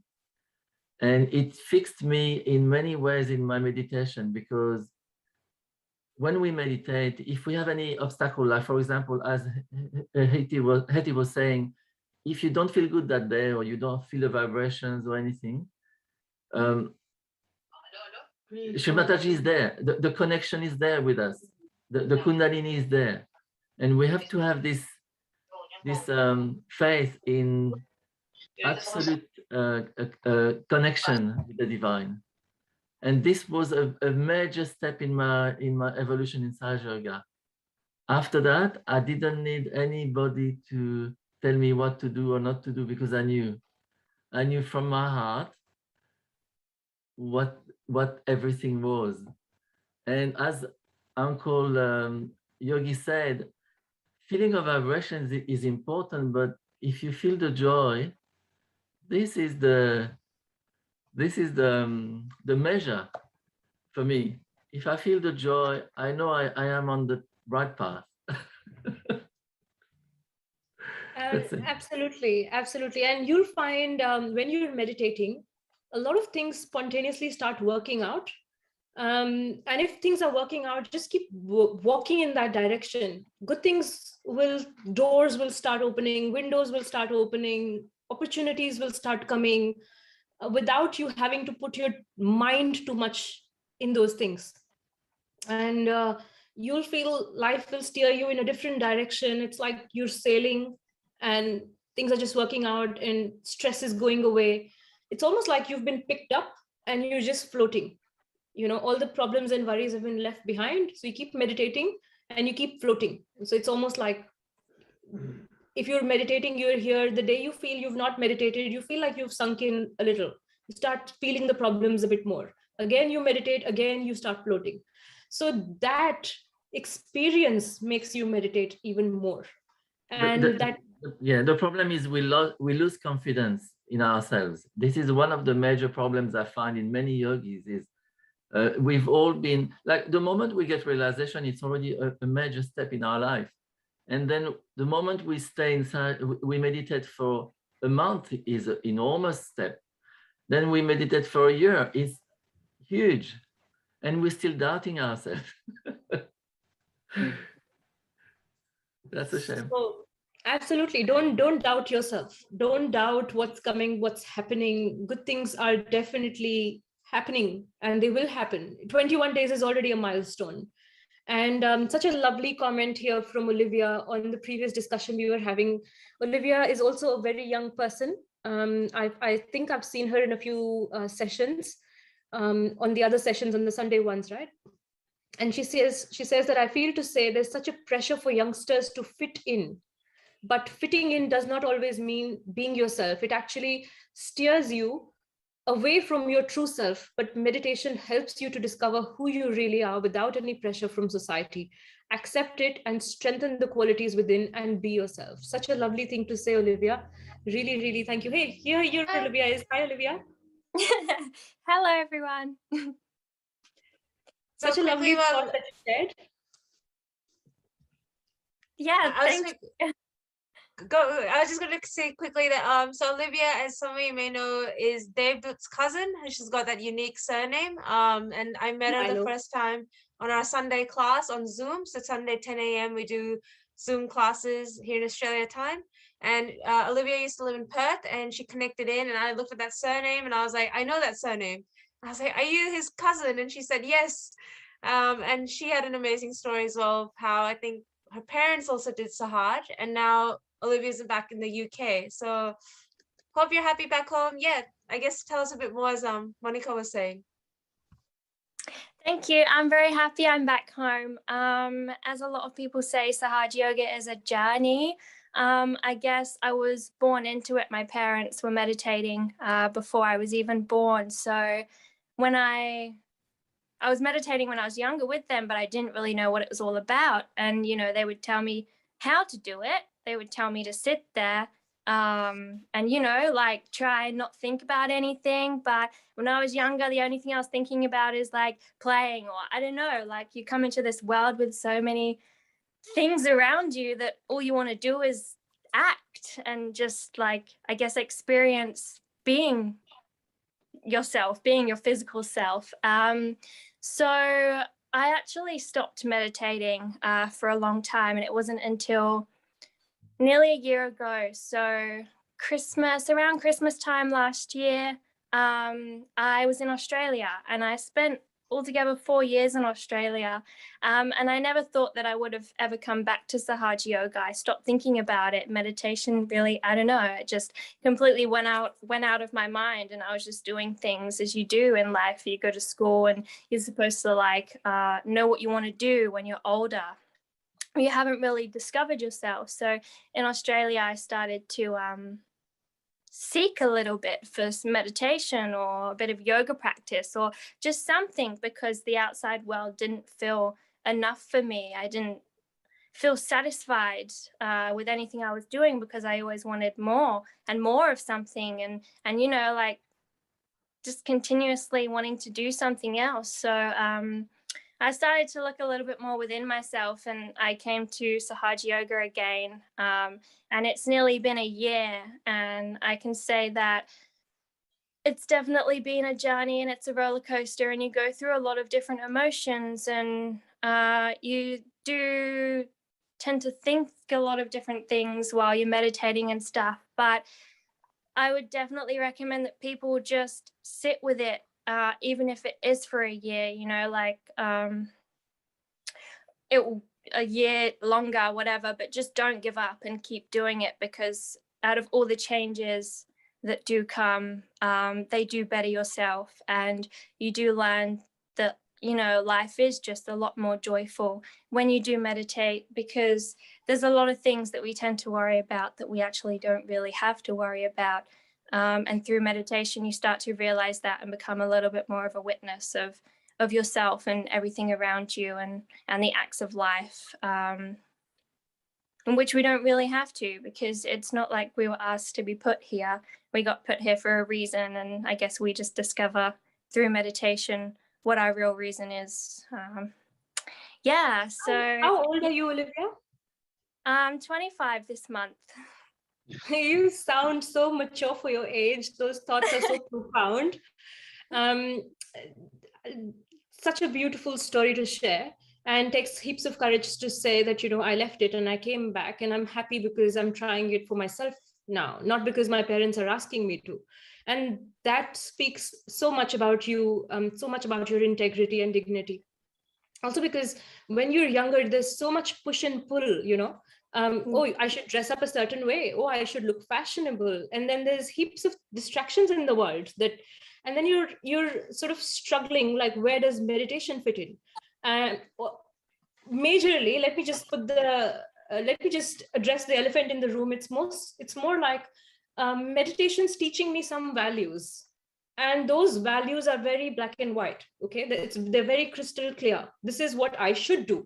But hey, the world is pulling me from the other direction. Society is saying maybe I should be that. And the other thing which is pulling me, it doesn't fit in those values, or it's not completely cohesive with those values. Then you're like, oh, but I'm attracted towards it because it's nice to be that way. What do I do now? And that strength of character is what is needed to walk on that path, which is based on values. Because those values give you so much strength going forward, so much dignity, so much integrity in your character. And it gives you that honesty to be yourself, to face the world saying that, look, this is me. And I'm not going to change myself because I want to put a shield which looks like that. Because when you're walking on that other path, it doesn't bring you that much joy. It brings you so much stress, and there's that constant pressure. But I understand, you know, it is that push and pull that you feel. You have to navigate your way through those things to really settle. And once you settle, then meditation becomes a part of your life. It's because, let me put it this way, it's like those tests. When you're meditating and walking on that path, there's going to be heaps of tests to see how much you want it. There's going to be heaps of opportunities for you to digress and leave it and say, hey, I tried, but I want to try that more. And then when you digress, you move on that other path, something doesn't work out. Again, you're in that mess and you steer back to meditation. So instead of hitting those curved balls and navigating your way in and out, it takes integrity to say that I'm just going to stick on this path and walk forward. So well done to you, Olivia. Lovely to have you here and to have your thoughts on this. I hope this is really going to help some of the young people who are here, because there are a few. So definitely, Olivia, please join us for the 21-day intermediate program as well. I'm pretty sure it's going to be very, very valuable for you and also for the others. So do keep in mind and join in. Thank you. And is there anything else, that any other story that somebody else would like to share here? Luckily, we don't have any questions today, not much. I think people have enjoyed the state of meditation that we had today. Who do we ask? Rachita. What is there any particular story that you want to share with us today? Yeah, I think I was actually going to nominate Uncle Yogi. So I think after me, I'll pass the baton on to him, because he's got such a repository of stories which look forward to hearing. Hey, Rachita, first tell about yourself. You've asked everyone about them. Do you want to tell us, what do you do? Okay, what do I do? Should I be revealing this on YouTube? Okay, so I'm an accountant-ish, getting there. My parents might not agree otherwise, but I did study accounting, so I work in government as like almost like a tax auditor. I know a lot of people like, what? You're an auditor? Okay, and I'm like, yes, I do have the brains for it. I hope. But that's my profession. Been in Sahaja Yoga pretty much whole life. I think I told you guys my story. I was only 2 years old. Also like Olivia, kind of just grew up in it. My parents, my dad was seeking meditation, and then he came to Sahaj in Hong Kong. And then I kind of, I guess, followed him along. And being a hyperactive kid, they found that I was very calm in these collective environments in Sahaj. So they noticed a difference and felt like, oh, okay, wow. And I think we've said that children are very receptive to vibrations. And Shri Mataji once said in a talk, you guys might remember, that if you put a child in front of a person, they can already tell you which finger is catching, or babies might put their fingers in their mouth to cool it down because they can feel the heat from their parents or whoever.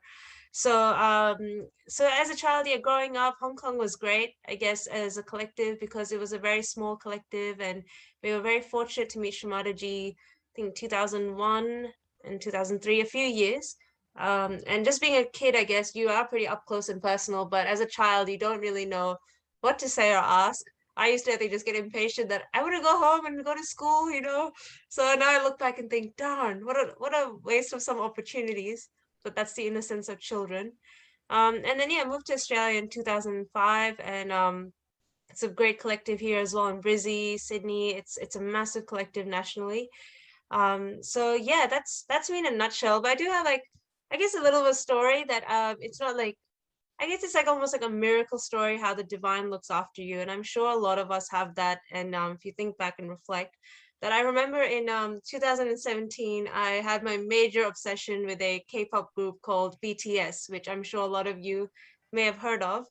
And I knew one of my goals in life was I wanted to see a concert live. So I booked tickets to go to Sydney, and two of my other friends were there as well. And we went down, it was in May. So in May, it was pretty chilly in Sydney. So I guess I'll tell you a few events on how I felt like that divine power really looks after you. That I remember the first night we reached, we booked a motel right next to the stadium. My friends were like, we're booking it right there. I don't care how much it costs. I'm like, fair enough, okay. So we booked the motel, land, and I'm just, I just want to go sleep, okay. And it was late night, and my two friends who were like, I think on a higher level obsession, they probably needed to meditate. They were like, we have to check out the stadium right now. And I'm like, are you kidding? It's 9 p.m. or 10 p.m. Why now? Tomorrow's a concert. We'll come back. You know, no. I'm sure there's fans lining up already. We need to secure our spot. I'm like, oh my gosh, they're crazy. And I was like, okay. So I trudge along following them. And they're like, and yep, there were fans there with their tents and camping already, lining up to secure their spot. Because we had booked, very fortunately, the VIP section, which is right next to the stage. So you're not sitting, you have to stand the whole time. And I guess there was this fight for standing right next to the stage. I didn't really care about that. I just said, I just want to enjoy, see these guys, enjoy their music, move on. So my two friends go, yep, we're camping right here tonight. I'm like, you booked a motel. Why are you not sleeping in a nice bed with blankets? Nah, we are going to camp here right now. And I was like, well, I'm not doing that. So they're like, they come back to the hotel. Hopefully, I won't say the hotel name, took the blankets because they didn't have a tent, didn't have a sleeping bag. And I had all these extra warm clothes. And I was like, here you go, take all this. And they camped the night there. I'm thinking, oh gosh, I just pray. I was like, okay, you know, divine power, look after these two girls. They're being a bit nuts that freezing cold winter night. They're camping out in front of the stadium. So then the next day, wake up, I go join them, and yep, the line has, you know, grown even longer. And I was like, oh yeah, how'd you guys go? And they're like, oh, so cold, you know, couldn't sleep at night. And I was like, okay, just kind of witnessing, laughing at the drama. And then so the whole day went really nice and fun. We made new friends. Everyone was looking after each other. It was like a very collective environment that we were all here for a common purpose to enjoy a group's music. And then around 12 o'clock, they said, here are your tickets for your numbered stand in the VIP section. So you can all go have lunch, whatever, come back by around, I think it was like 2 o'clock. And the concert was at 7 p.m. So I was like, okay, 2 o'clock. Okay, I might just have a quick lunch and come back and prep for the concert. So I did that. had my lunch, and then I wasn't super hungry, so I just had a light lunch. And I thought that, okay, the concert hall, which I've never been in before, will be cold. So I packed all these layers because it was cold in Sydney. And we went back, stand in our line in front of the stadium, and we're just waiting. So it's just a waiting game because they're trying to organize what 20,000 fans. So this is like pre-COVID. Imagine that now, 20,000 fans. And so just waiting, time's passing. And my major concern or worry was that I'm someone, I find if I don't eat regularly, I'm very prone to feeling very lightheaded or fainting. So it's like 2 o'clock, then 3, then 4. And I'm thinking, oh gosh, I'm starting to get hungry as well. What do I do? But I can't exit. They said you can't leave your spot, this and that. And then they started progressing us closer and closer into the hall. And I'm just sitting there panicking, like, oh, okay, like Mother Kundalini, Shri Mataji, God, whatever, help me. What do I do? What do I do? So I'm panicking. We enter the stadium at 6 o'clock. And all the typical fans, they forgot about those little chits we had of numbers and badged to the front of the stage. Everyone's pushing, shoving, and hitting. And I'm like, oh my gosh, where am I? Okay. And I started getting a bit claustrophobic. I was like, oh, I'm just going to move back. I don't care about these crazy fans. Okay. So luckily I stood back. And I was like, okay, now what do I do? Oh, okay, it's 6 o'clock, haven't eaten. Oh my gosh, this concert's for 2 hours. Oh, like, Mother or Divine, you brought me here. Am I going to faint and waste my $200 ticket and not watch this concert? So I was so worried that I will just not enjoy the concert because it's high energy, hadn't eaten for a while, didn't even have my water bottle because concert rules are you can't bring in a water bottle. So I was really worried, and I thought, that's it. I'm just going to end up probably in like some paramedic bed because I fainted and I'm not going to watch this concert. So I just kept just praying, looking around. And then I saw like a door upstairs, and I just asked one of the staff that, oh, do you have toilets here? And they're like, yeah, just upstairs. I'm like, okay. Went to the toilet, and as soon as I came out, oh Lord, the miracle, there's like this cafe there, and they're selling food and drinks. I just thought, oh my gosh, praise the Lord. I was so happy. I bought all these snacks, water, and I was hydrated. I was good. Came back and I was munching my stuff, and all these fans were like, where'd you get that from? And I'm like, upstairs. And they're like, oh, but I want to go and get it, but I can't leave my spot, it'll get taken. And I was like, don't worry, I'll go for you. What do you want? Give me oh, you're an angel from heaven. I'm like, yes, I know, thank you. No, I'm kidding. So I went for them, got their snacks, came back because they were so desperate they couldn't leave their position. And then so I think that I still look back and think, wow, because it was at that time, it was so important for me to enjoy this in this concert and moment. And touch wood, it all went well, I had a blast. But just that moment of panic that, I think we all feel sometimes, a fear or panic, and then a miracle comes and saves you. So hope that it was interesting. In millennial lingo, it is called fear of missing out, FOMO. Constantly living in this fear of missing out, right? And really, what are you missing out? Nothing. I don't think you missed out on anything, really. You had your food, you enjoyed yourself, you attended the concert without having the fear of missing your spot. So really, is there a fear of missing out? That's the question to be asked, really. So good on you for sharing that, Rachita. Lovely story from that concert. I remember all the K-pop posters you had in your room. Do you still have them? I still do, my friend. This is why I've got a virtual background to hide the clutter and the posters. So I'm still in my phase, but getting better. Oh, that's lovely. We'll have one or two quick stories before we wrap up the session. I understand it is getting late. So who do we go to? Rachita mentioned Uncle Yogi. She said she's going to pass on to you for one more story. So we'll have Uncle Yogi, and then we'll have one more story after that before we wrap up. So Uncle Yogi, any words of wisdom, any particular story you feel like people who are new to Sahaj might really benefit from? Well, I'll go along with what you mentioned, the fear of missing something, but this was a different situation. This was a public program in near Brahmapuri, and Shri Mataji was on the stage, and suddenly there was a volley of stones directed at her. So there was the Australian video team on the stage. along with some musicians. And Shri Mataji was just about to start and she was holding the mic.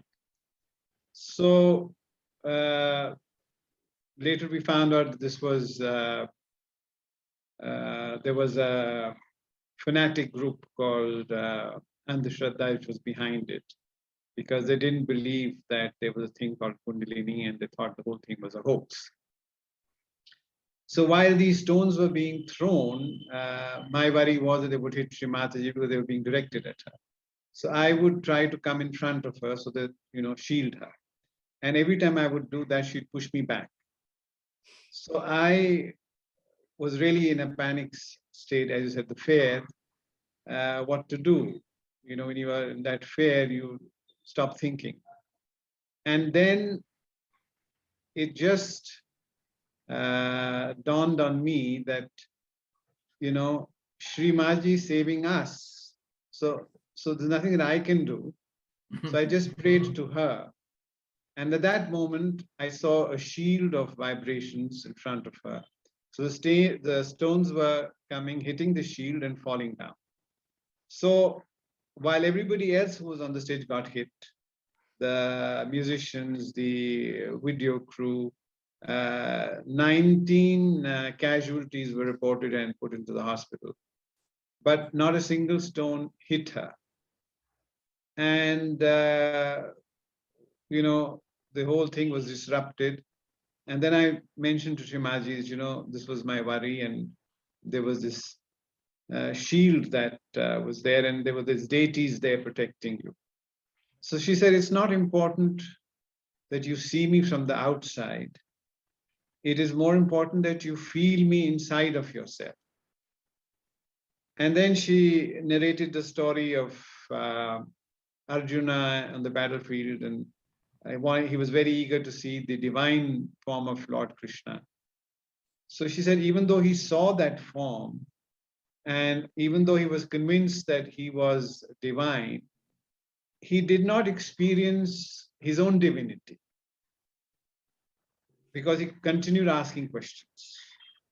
So any visual experience which just comes from looking at something, because our senses, the eyes record 80% of our experiences, but the truth, the spirit, which we cannot see, is hidden beneath. So we have to use the inner ability, which you may call intuition, which you may call experience, to feel our own spirit. So once we feel that spirit within us, then the confidence level, the doubting, which was mentioned earlier, all these things go. But there is a time that you have to persevere. Be patient with yourself, as was mentioned before. Having the faith to begin with. But then you start experiencing the whole thing. And then finally, when you do feel her in yourself as the Mother Kundalini, then you realize that she's within you all the time. She hasn't gone anywhere. She had to take a form to communicate to us, to raise our Kundalini. And when that job was done, she receded back into her divine state. But she's always with us. So not for a moment should we feel that she's not there. She's always there, whether you come across like Rajita in some form of a blessing, in some form of sustenance, like this Olivia felt. She's all the time waiting for you. You just have to touch. And that's where your daily meditation works. Because you mentioned about how everything is drawing you outside. So this meditation pulls you inside. The power of Kundalini actually pulls your attention inside, like saying, now come back, come back. You've gone too far. So she nudges you inside. And that is where meditation becomes your anchor point. So even if for those who have not experienced anything for these 21 days or are a little disappointed that they didn't feel vibrations or they didn't feel the joy immediately, it doesn't matter. It means that they are so far out that they still need to work more to bring that attention inside. The moment that attention comes inside, you will be there. Just be patient with yourself and persevere. Don't give up. Thank you. Thank you, Uncle. That sums everything up so well. I think every question that was asked so far, whether it was Olivia's story or it was question about young people meditating, or whether it's about feeling or not feeling something, or the reason to meditate, or the push and pull that you feel, it sums everything up so well that meditation draws you inside, especially when you have so many external factors pulling you left, right, and center. It is that anchor point that stations you and grounds you, gives you that magnetism to just stay put in your place. So thank you so much, Uncle. For all of you who might not know, he is an author as well. Uncle, we haven't had the chance to ask you today. Can you just tell us a little bit about yourself? Oh, there's nothing very much, but I was a seeker, and in 1976, I had the fortune to see advertisement in a newspaper in Delhi about Kundalini awakening. Those days it wasn't called self-realization, it was called Kundalini awakening. And I was always wanting somebody to raise my Kundalini, and I said, well, let's try this time. And this was at a very small place, and very few people were there. And Shri Mataji came very late. I was almost leaving. And then the moment she stepped out of her car and I saw her, I felt this rising inside of me. And I was not sure what it was. And later she confirmed that it was your Kundalini. And so, of course, that instant experience convinced me that she was divinity herself. And so there was never the doubt about it. But the questions were always there. So whenever I got the opportunity, I would ask her something or the other, which I now realize are very absurd questions. But it was the patience that she had and the love with which she would, take all the trouble, give her all her time to answer each and every question, however mundane, however stupid it was. But those were in my head and I had to get them out. And if I didn't get them out, they would bother me. So, you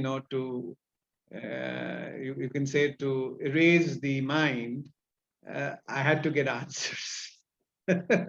So I can understand people where the questions are, however, you can say absurd or however idiotic, but they have to be answered. That's why in public programs, or she would say later on, okay, those who have questions can ask. And she said it helps because when later on, when I start raising a Kundalini, then your questions will start jumping. So it's better you ask them now. So in a way, these question answer sessions that you have, they're very useful to all the newcomers, because a lot of things are in the back of our mind and we have to somehow get them out before we go to the next level. So although it's an intellectual exercise and it's a very idiotic exercise and it's a very stupid exercise, we have to accept it. Uncle, when I meditated first time, we did not have a platform like this where I could just openly ask, where I would have this platform to ask questions on an everyday basis. But I do remember that you get your answers, no matter where they come from. I never, for the first 1 month, I never slept with a question in my mind. If I had it in my mind and if I hadn't even put it out in words, for example, my sister was the one who was meditating. She was the only one. Mostly I would go to her, say, hey, look, this is the question I have. even if I hadn't even voiced that question in some form or the other, I would always receive my answer.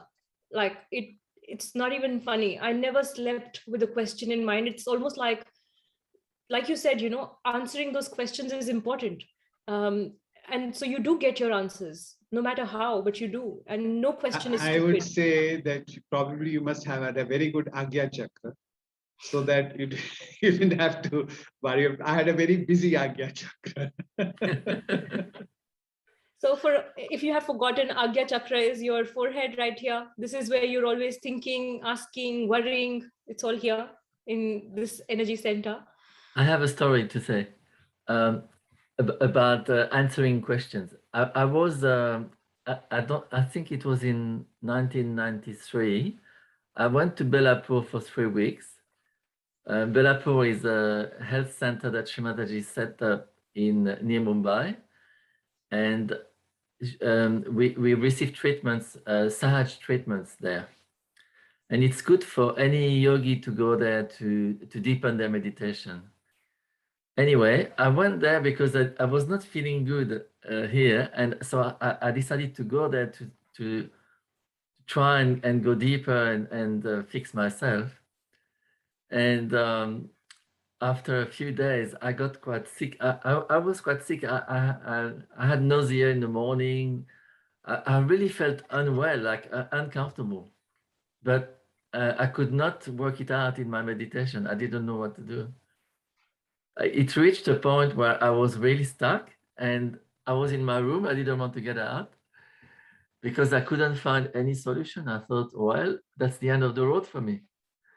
So at the last resort, what I did, I took a paper and I decided to write all the questions that I had. And I had about 10 very, very deep issues I had to resolve.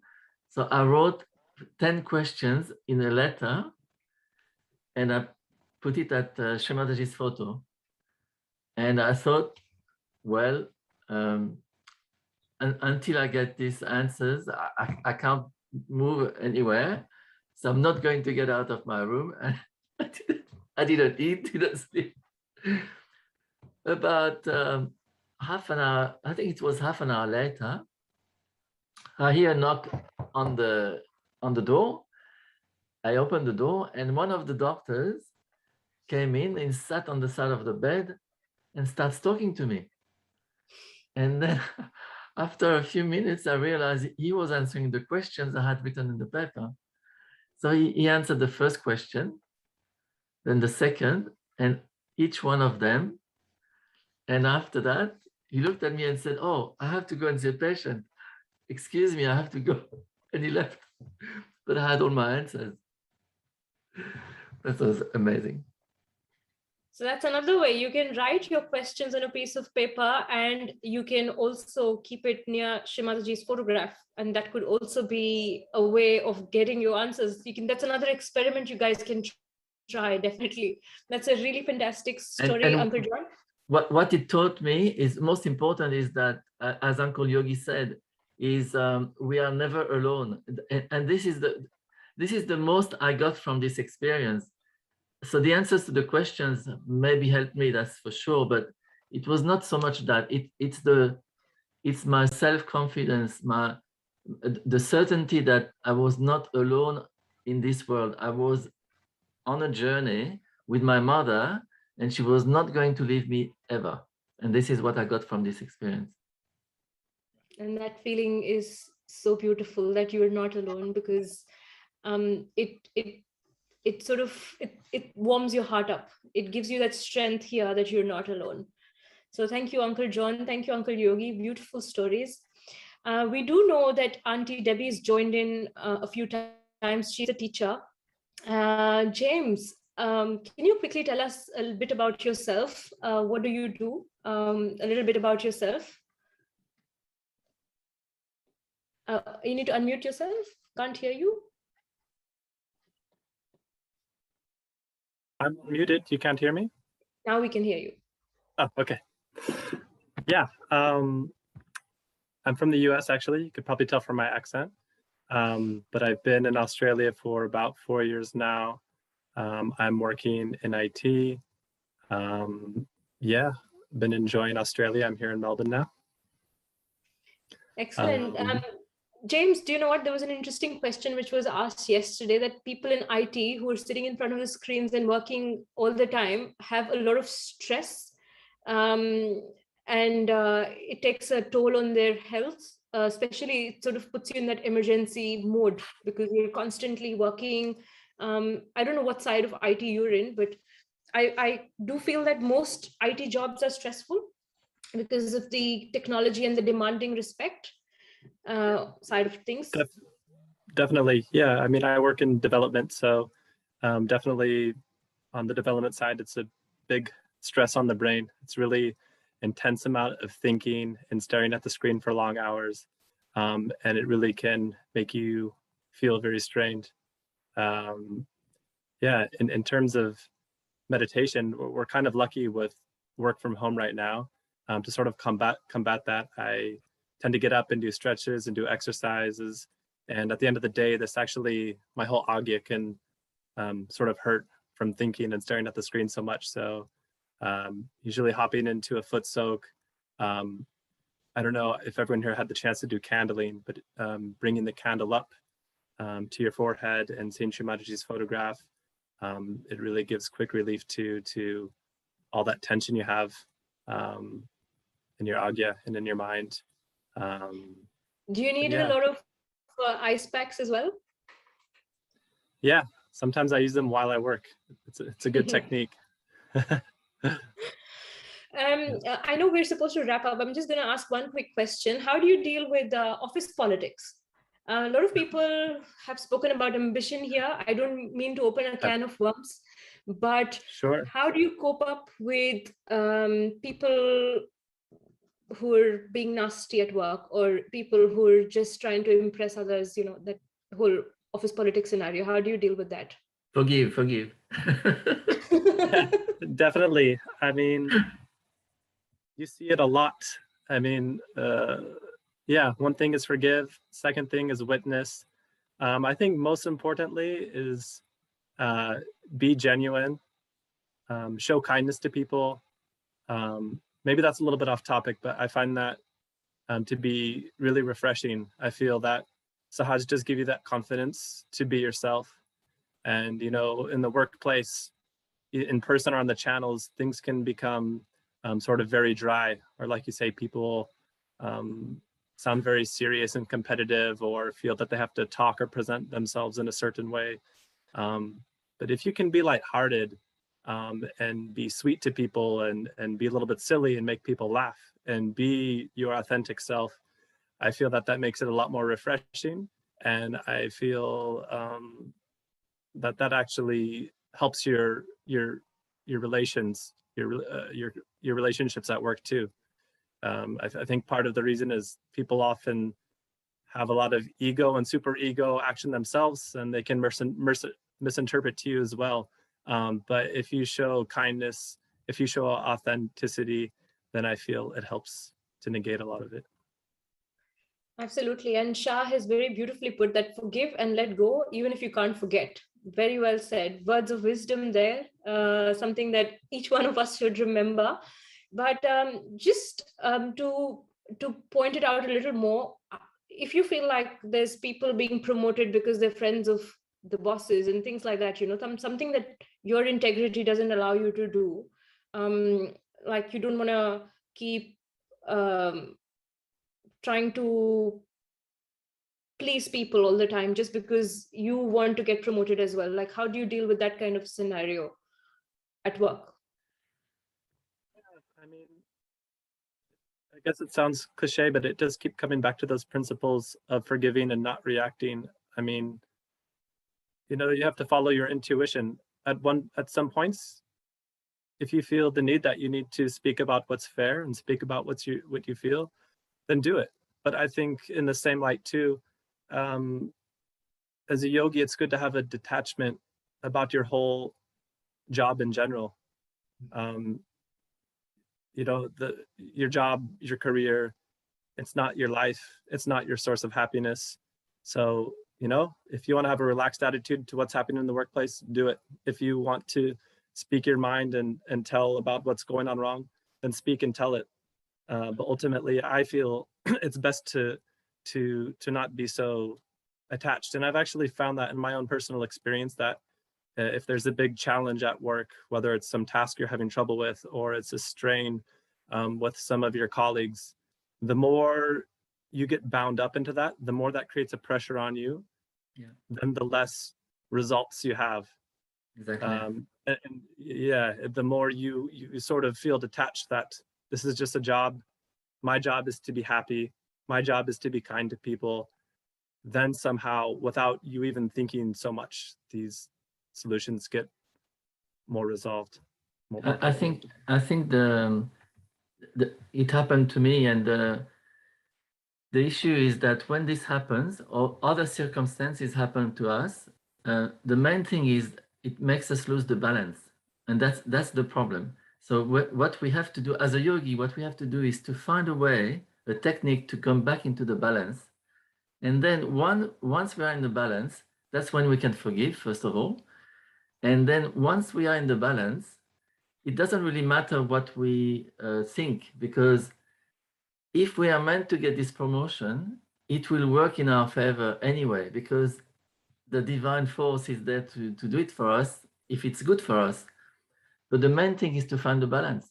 So what I was doing when I had these issues, I was going to meditate on the earth, and we were using this technique of shubiting and burning and all of these things, because this allows us to actually detach ourselves, and then we can forgive. Once you forgive, everything is resolved, because there is no more tension, and then the path is open. You can succeed anything you want to do. Very, very well put. Definitely, James and Uncle John, that was such a fabulous answer, because your job is not your identity. It's just a means to an end. Like James said, your job is to be so much more than your job. Your job is to be happy. Your job is to be content. Your job is to have a family. And Uncle John Michel added so well to that. And I can see in the comments, like a lot of people feel that has answered their questions as well. So thank you so much. That was such a phenomenal answer, James. Definitely something to keep in mind, that if you have to stand up for yourself, do that. Or if you can't, then just take it easy, but don't make it the end of the world. So I think that with that point, we will wrap that up. And James, Nandini is also saying that she absolutely agrees with your answer. She completely relates with that. So thank you, Nandini. And thank you, Shah. Power of forgiveness definitely is a weapon that you can use, which is constantly available. Just forgive. And like James said, you can always keep a candle in front of your forehead and try to look at Shri Mataji's photograph through the candle, through the fire. And that also helps in clearing this out. So on that note, thank you very much. What a fabulous end to the 21-day series. We look forward to having your support in the intermediate series, which starts on Monday. I hope you all will be available for that. And look forward to more sessions like this in future. James, can we quickly have like a closing meditation before we wind up the sessions? If you want to lead like a really quick meditation, so we can again take our attention up here before we end the session, that will be really, really nice. Yeah, sure. Maybe we should all just place our hands onto the Mother Earth, or towards the Mother Earth if you're in a chair.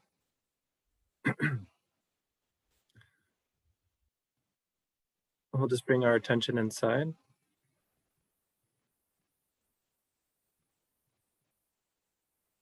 can just pray to this Kundalini. Please, Mother, please give me the attention for meditation.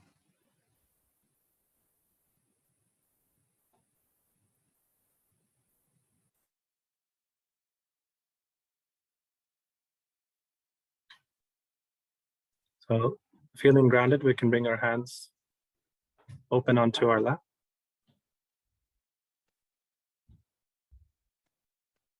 And just with our attention, we'll raise our Kundalini from the base of our spine to the top of our head. just with our attention.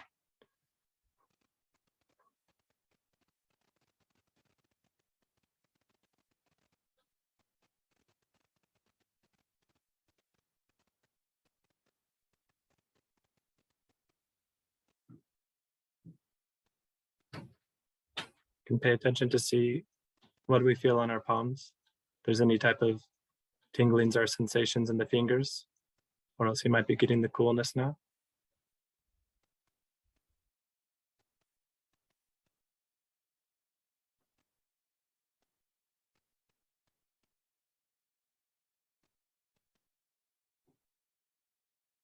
And then we'll just fully focus our attention on our Sahasrara, on the top of our head.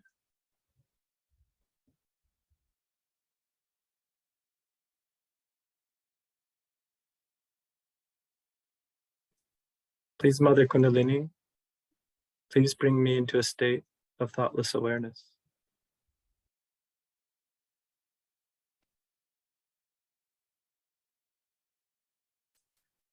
Please, Mother Kundalini, connect me to this all-pervading divine power.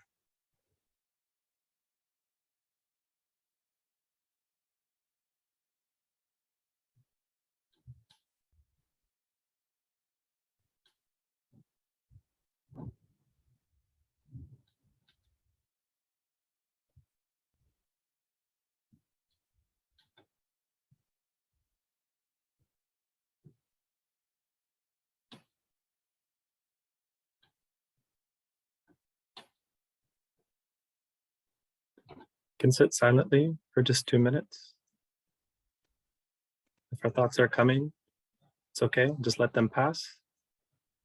We'll just keep returning to that silent gap in between the thoughts.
So we're concluding these 21 days.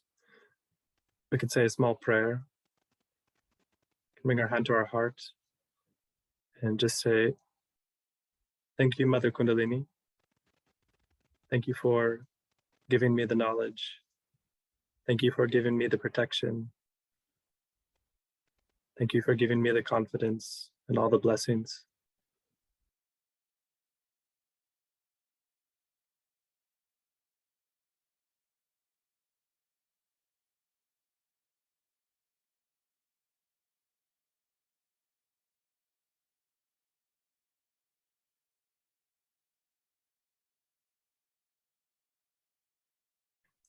And please, Shri Mataji, please, Mother Kundalini, please guide me in my spiritual ascent.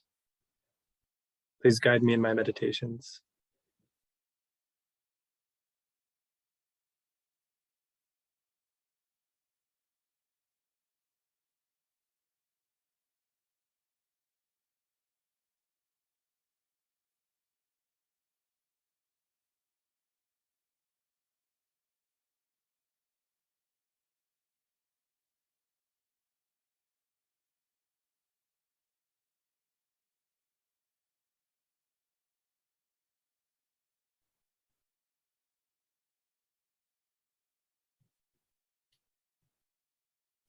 Let's take one more minute, put our palms back open, and sit with the silence.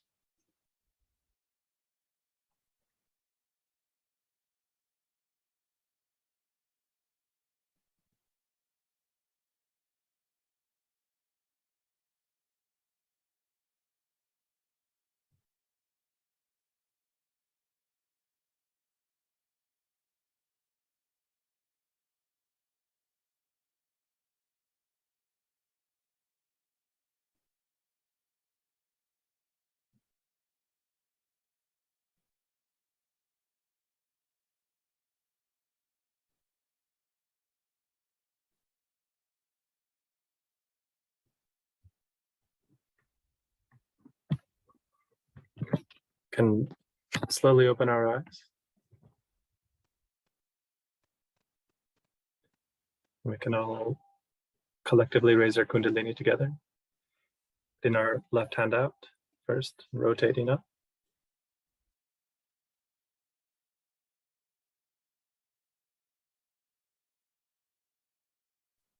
2 knots on the second one.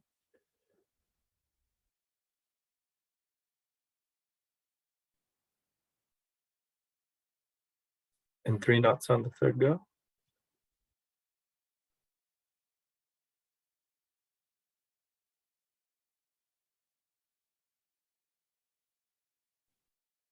Give ourselves 7 bandhas.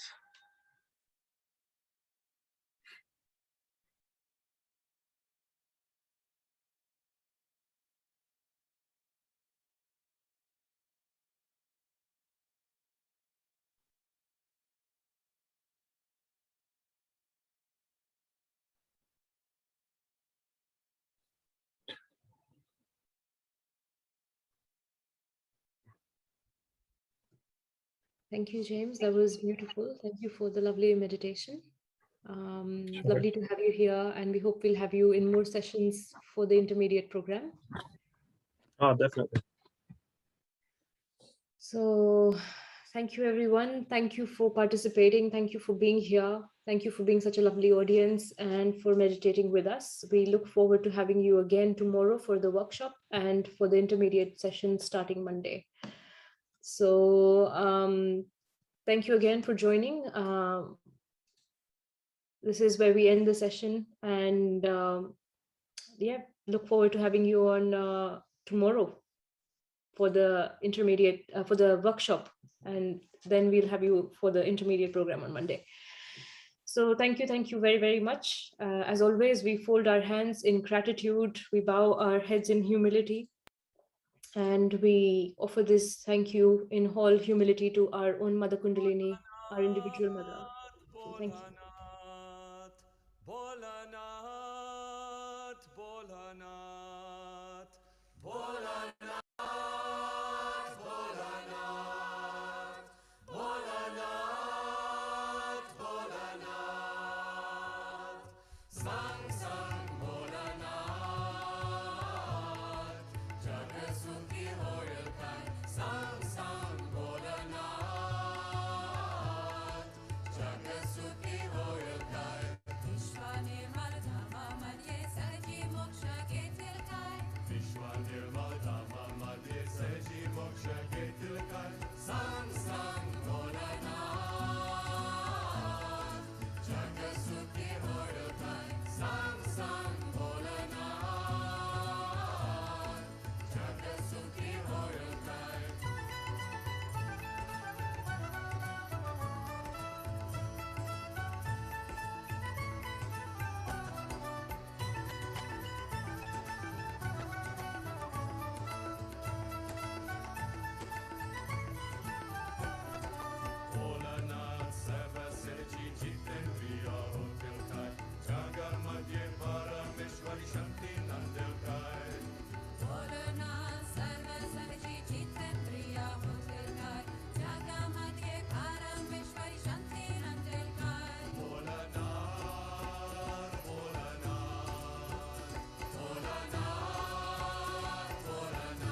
स्वर्ग नंदेल काय हिंदू मुस्लिम जू Christian एकच होतील काय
Hello, everyone. So it's very lovely to have you all today for our program. And if you're joining us for the first time, a very warm and hearty welcome to you all. I'm sure it'll be an amazing journey. And of course, who have been joining us every day for these 21 days. It's been such a beautiful journey with you all. Thank you again and again for all your support and that dedication that you've shown. And I also welcome today to the program our lovely Sahaja Yoga practitioners who have joined to support the program from all over the world. So just to begin with, firstly, I'd like to say, if you're joining our program, Sahaja Yoga Meditation, for the first time, or even if you feel it's just 1 or 2 sessions that you've attended in the 21 days program, please pop in your details with your name, contact number, and email address in the chat of Zoom. So there's a small option of chat on your screen, and you can fill in your details with your name, contact number, and email address. So it would really help us cater for the program tonight, what's happening. So moving forward with that, so what's really happening today in the program? What's all that is in store today for the program? In the main session tonight, we'll be starting firstly with the self-realization, understanding the Sahaja Yoga meditation and the self-realization. And then the people who have been joining us for the 21 days, they'll be moved into different breakout rooms where our lovely Sahaja Yoga practitioners have joined in to help you. So you can have one-on-one chat with them, share your experiences, and see how you go. And if you're joining us for the first time, you'll be here in the main room. Together, we'll be understanding, we'll be doing the self-realization. And after that, the people who have been joining will be moved to the breakout rooms for the workshop. So this is the entire overview of the program first. And first, of course, you'll be thinking that if you've been joining every day, then why go through the self-realization again together? So the self-realization really brings you back to the roots. It's the basics, how we started this meditation 21 days back, and it's been such a beautiful journey. So when we do the self-realization, even the Sahaja Yoga practitioners who've been doing it for so long, or how many years, whenever you do it together with so many people, it brings joy and it brings that satisfaction to our heart. So that's the overview that we'll be doing the self-realization together, which will be led by Auntie Hetty. And then who've been joining every day, you'll be moved on to the breakout rooms for the workshop. So worry not, all you have to do is sit back, relax, and enjoy the meditation, enjoy the experience. You don't have to worry about the technology, what's happening, just sit back, go with the flow, and enjoy the meditation. Again, I would just like to say, whoever is joining us for the first time, please pop in your details in the chat. And if you've been joining us regularly, no worries, please don't write in the chat. You can just sit back and enjoy the meditation.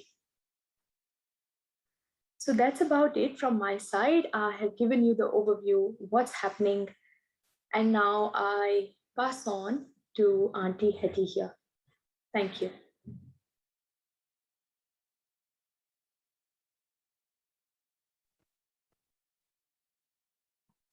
Hi, good evening, everyone. Can you all hear me and see me? Yes, Auntie, we can hear you. Okay. Okay, let's get started. Welcome, everybody. I'm Hetty. I'm located in Australia. I was born in the Netherlands, but I've been in Australia for about 23 years. I've been meditating in Sahaja Yoga Meditation for about 6.5 years. And yeah, so as Kirti says, you have done the self-realization already, but we have a real a lot of variation in this group. Some people have been doing meditation for over 30 years, some for 3 weeks, some are new today. But if I listen to someone else doing the self-realization, I always enjoy it. And no matter how many times I hear it, in some way, I always learn something. So it's actually a really good idea when you meditate to do it every now and then. And you can find it on YouTube. You can find the self-realization done by Shri Mataji, and it's always really good. So we just go through the basics for just a few minutes, and then we do the affirmations. So can you bring up the chart of the chakras?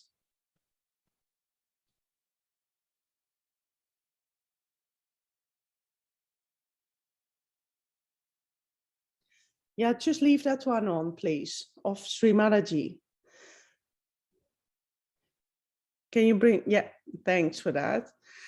So the founder of Sahaja Yoga Meditation is Shri Mataji Nirmala Devi.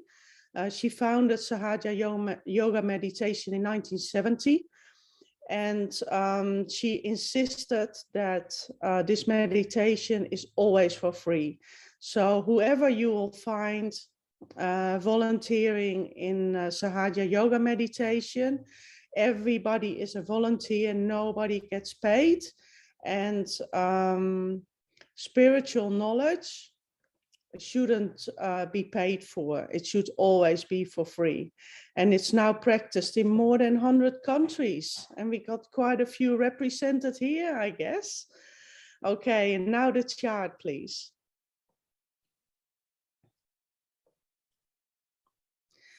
So we're gonna go through this self-realization, and I just wanted to ask you that you can, at this stage, if you're new or not new, approach it from your heart and not from your intellect. So it might bring up a lot of questions, but just put them on pause for the moment. So just put them in the freezer, and you can join later on with the course and ask all your questions. And when you go on freemeditation.com.au/21 days, there's a whole section with all kind of questions answered. So when you're new here, you got a really good chance they are answered in there. But for the moment, please just listen from your heart and join in from your heart and not from your mind and your intellect, because that actually stops the whole experience.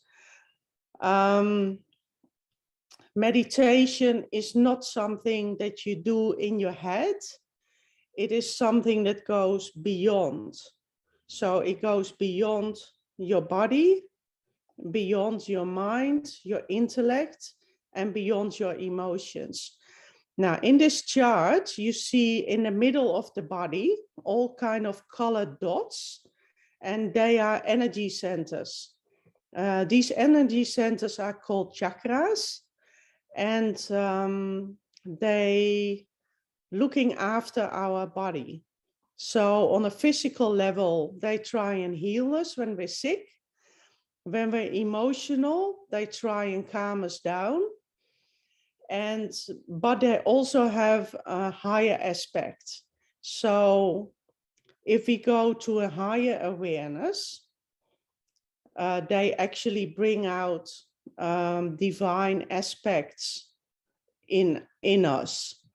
And going to a higher awareness happens when the Kundalini, which is in our tailbone, you see it sitting there. When the Kundalini rises, it can rise up all the way up to the fontanelle bone area in our head here. And when that happens, something actually physically changes in your body. The nerve ends here in our fontanelle bone area get activated or enlightened. Now, when this happens, that is called self-realization or enlightenment. And this is described in all the religions, but with different words. But they're all talking about the same thing.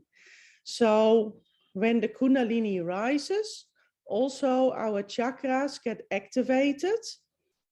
And over time, that doesn't happen in one go like today, but over time when you meditate, these aspects come out.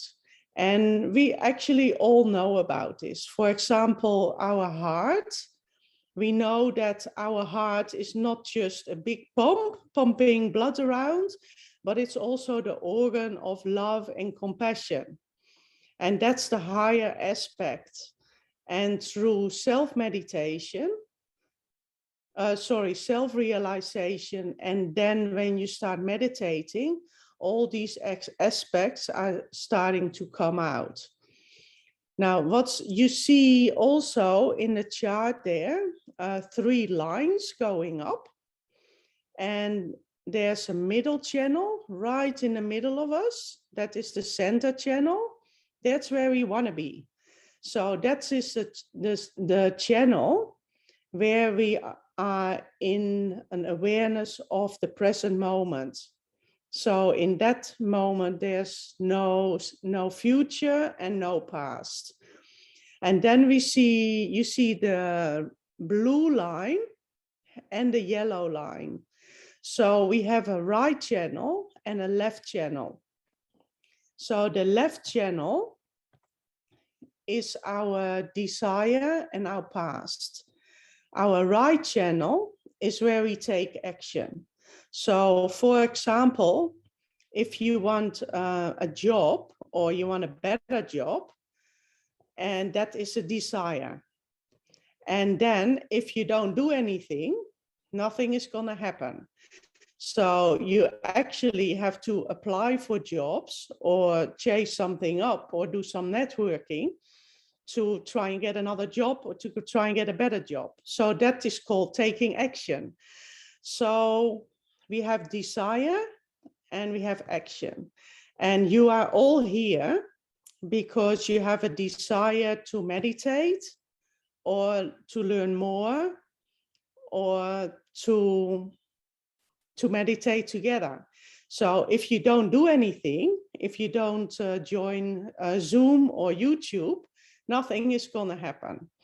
So that's the same thing with self-realization. So our Kundalini is only going to rise if we have the desire. So that's the only thing that you need to qualify for this. If you have the desire, then the Kundalini is going to rise all the way to the top, to the fontanelle bone area. It's going to activate or enlighten the nerve ends here. And that will bring you in a state of meditation. And the state of meditation, of true meditation, happens beyond your mind, beyond your body, beyond your emotions, where you are in a state of thoughtless awareness. So in that state, there's no thoughts, but a complete awareness. So you still might hear things. There's maybe traffic passing, or you might have the kids running around in the house, or there's things happening and you are aware of it, but it doesn't cause any thoughts. So that is what we're going to do. So what we're going to do is with our hands, with our action hand, with the right hand, we're going to put the hand on our body on the left-hand side where our desire is. So at the moment, just keep your eyes open and then you can see where we're going to put our hands. After that, we're going to do it again with our eyes closed, but don't worry, you don't need to look because I tell you where we put our hands. And then we're going to say affirmations. So affirmations is that we acknowledge, for example, that we are more than a body and emotions and intellect. So we start here with our hands on our heart on the left-hand side. Then we move our hands to the higher part of the abdomen on the left-hand side. Then we move our hands to the lower part of the abdomen, just about where the leg starts. This is the center of pure or true knowledge. And true knowledge is not in a million books. We actually have knowledge within ourselves. And the only thing that needs to be done is activate it, ask for this knowledge, and then it will slowly start to come out as we meditate. Then our hand goes back to the same position as it was just before, on the higher part of the abdomen. And this is the center of where we are our own master. We don't follow a guru, we don't need to follow masters. As we meditate, we will learn to be our own master, and we will learn the truth. And we kind of know about this. It's this gut feeling that you have. You know, a bad day always starts like this. You have this feeling that you shouldn't do something, and then you do it anyway, and then things go wrong. So we all know about this. And this is nothing more than your own guru or your own master. But as it gets enlightened and we meditate, it really starts to come out and become very, very clear. Then our hand goes on the heart where it was before, where we acknowledge that we are not just a body, not just emotions, not just thinking, but actually the true essence of our being is the spirit. Then we move our hands half on the shoulder, half on the neck. Now we all get raised with feeling guilty. And here at this spot, we're letting go of all this guilt. Our parents are often very good at it, but also our society is very good at it. They do it to make us feel guilty to make money. For example, they define how our body should look like, for example, which is never a good idea. But here we let go of all guilt, no matter what it is. No need to think about it. Here we say that we're not guilty. Then our hands, by the way, we're going to take our glasses off in a minute when we do the real meditation. Then our hand goes over our forehead. And this is the center of forgiveness and where we forgive. So we forgive ourselves and we forgive everybody. And you don't need to think about it. You just forgive. Now, don't try and remember everything I'm saying, because this is all on internet, on the freemeditation.com.au. So try to be joining the experience and not try and remember anything, or don't try and have thoughts about this. Just join the experience. Okay, now we're going to put our hands on the back of the head. This is the center of our past. And here we ask for forgiveness. But because we're connecting to an all-pervading power, it has forgiven us already for mistakes we made. So this is just for our own confirmation. Then the last position is here. So your hand is on the fontanelle bone area, and you stretch your fingers a little bit. And now keep your hands on the same spot, but massage it clockwise. And you can press a little bit, or you can press quite hard if you like to bring the attention there. And you press it and circle clockwise. And this is the area, this is where we're going to ask for self-realization. Now, if you took your self-realization already, you ask here to establish your self-realization. And if you're new today, you ask here for self-realization. And what we're going to do next, we keep our eyes closed all the time. What we're going to do next is we bring our attention here above the head and be in a state of thoughtless awareness, full awareness, but no thoughts. And that's where we are in the state of meditation, and we stay there just for a couple of minutes, just in silence. So now put your hands on your lap with the hand palms up. If you have shoes on, remove your shoes. It's okay to have socks on if you feel cold. Take off your glasses, as I do now. And now close your eyes.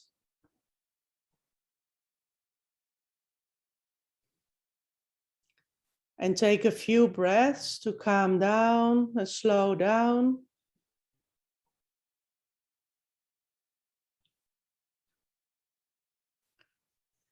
And we're going to put our right hand on our heart, on the left-hand side.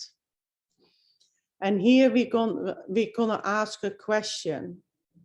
And the questions are all addressed to our Kundalini, which sleeps in the tailbone, but which is going to awaken and going to rise up.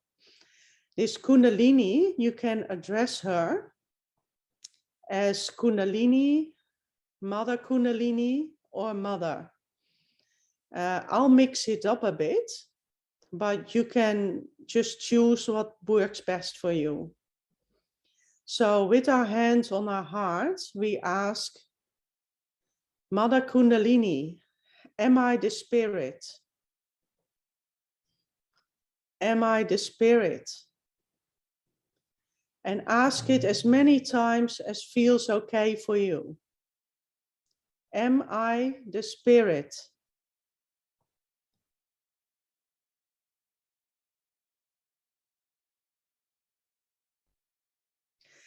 Now put your hands on the higher part of the abdomen, on the left-hand side.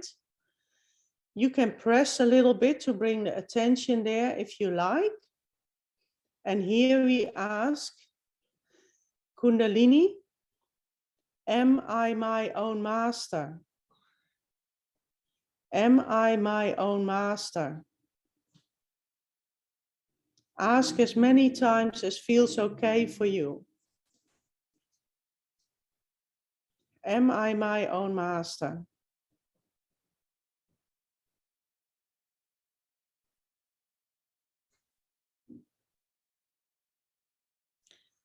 Now put your hands on the lower part of the abdomen, on the left-hand side.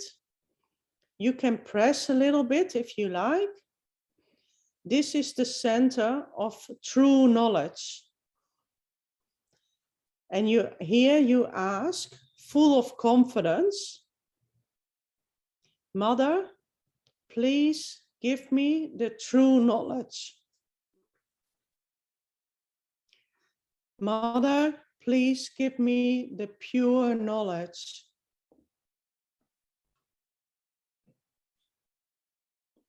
And by asking this, the Kundalini will start rising. And you might feel it, you might not feel it. Once you've taken your realization, you probably don't feel it.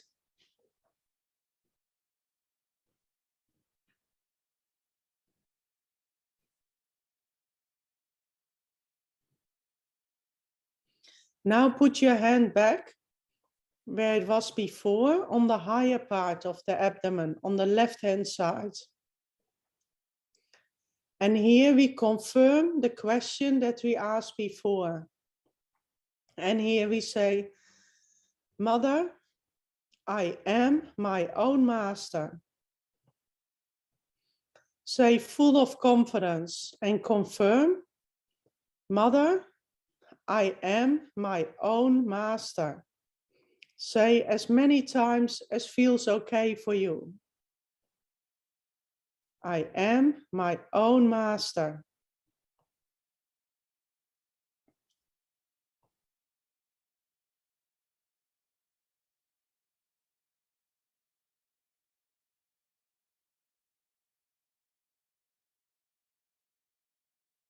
Now put your hand on the heart, on the left-hand side, and we confirm the question that we asked before.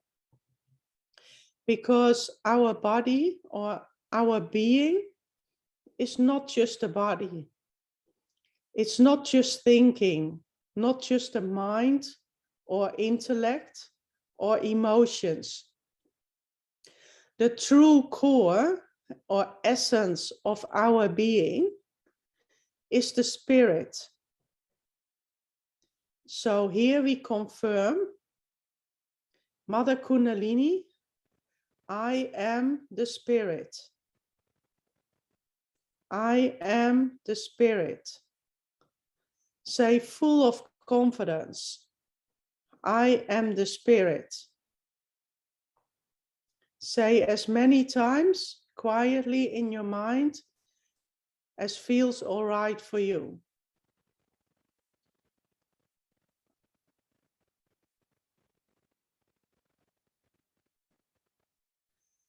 Now put your hand half on the shoulder, half on the neck, on the left-hand side. This is the center where guilt gets stored. So there's no need to do any thinking about what happened in the past. But here you just say, I am not guilty. I am not guilty at all. I am not guilty. Say it full of confidence. I am not guilty at all.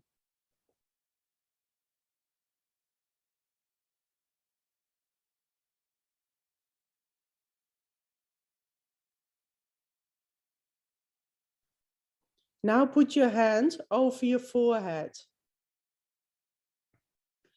This is the center of forgiveness. And here we say, I forgive. I forgive myself. I forgive everyone. Now we have all of us have had things happen in the past. And if we don't forgive, it blocks us. Forgiveness has nothing to do with someone else. It has to do with yourself. And you don't need to think about what happened. Just forgive. I forgive. I forgive myself. I forgive everyone. Say as many times as you need.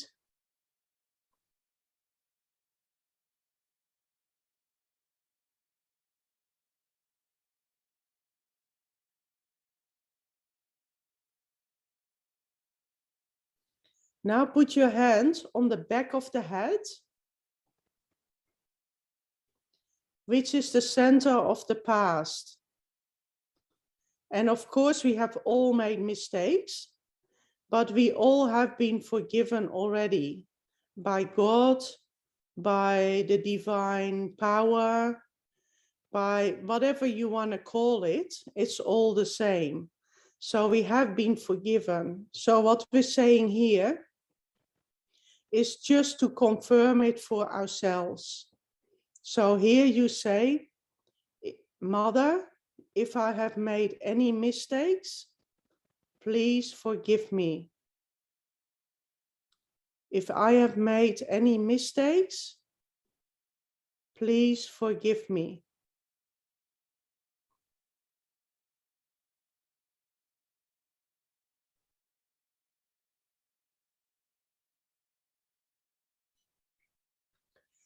Now put your right hand on the fontanelle bone and massage the scalp clockwise by pressing hard or soft, whatever works for you. Now here we ask, Mother, please give me my self-realization. And if you took your self-realization already, then you ask here, please establish my self-realization. And ask full of confidence, please give me my self-realization. Please give me my self-realization.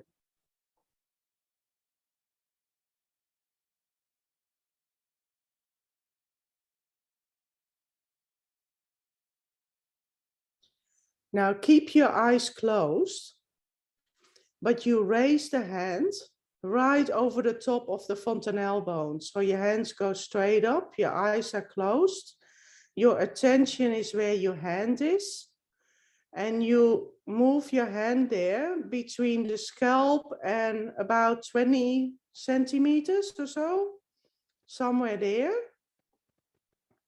And you might feel a heat or a cool sensation coming out of the fontanelle bone because the nerve ends have been enlightened. So it might be heat or it might be cool coming out.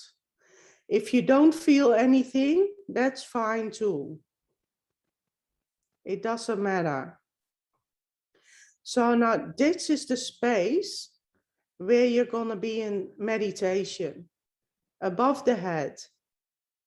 So put your hand back on the lap. So your eyes are closed. The two hands are on the lap with your hand palms up.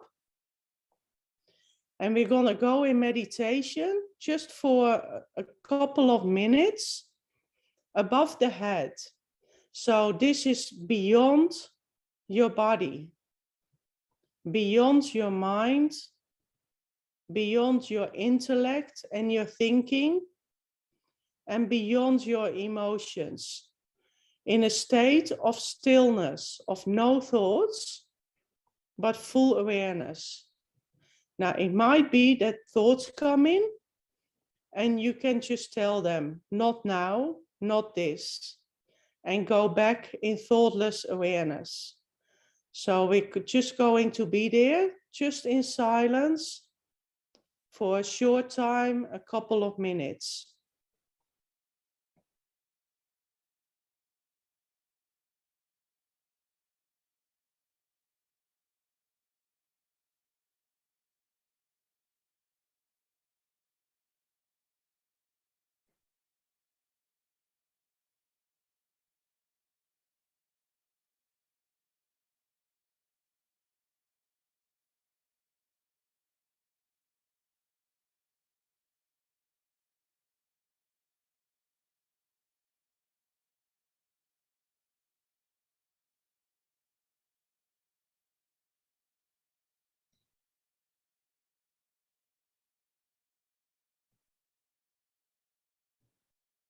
When you're ready in your own time, open your eyes now, and we're gonna watch a video of Shri Mataji in a second.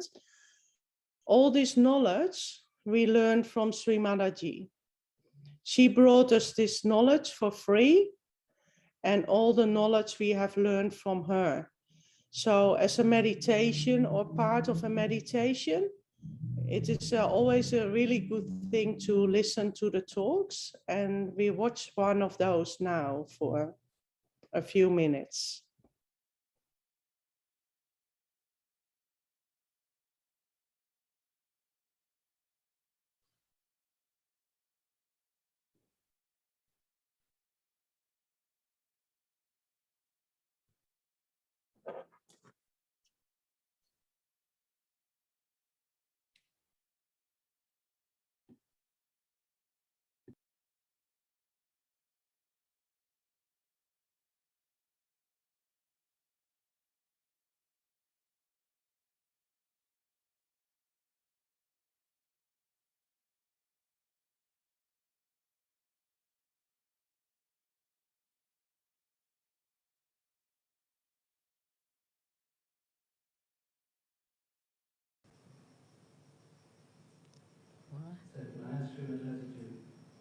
take over from there, because she's the one you've come to listen to.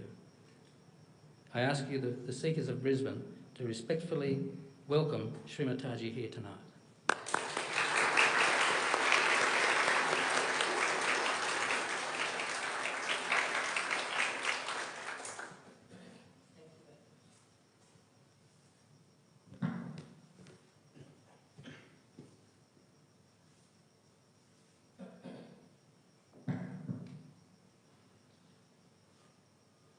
I bow to all the seekers of truth.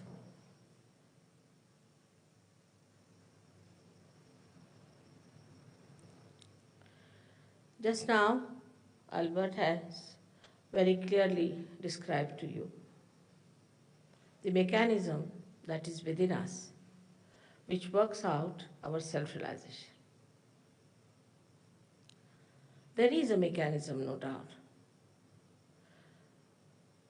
When we are in this room, we see so many lights, and there is a mechanism behind this. But what we do is to just switch on, and the lights are there. So the whole mechanism is already built within us through our evolutionary process. Now we have reached at a point when we have to achieve the result of the evolutionary process. In the West, people had the quest to find out outside this body. I would say that they tried to find out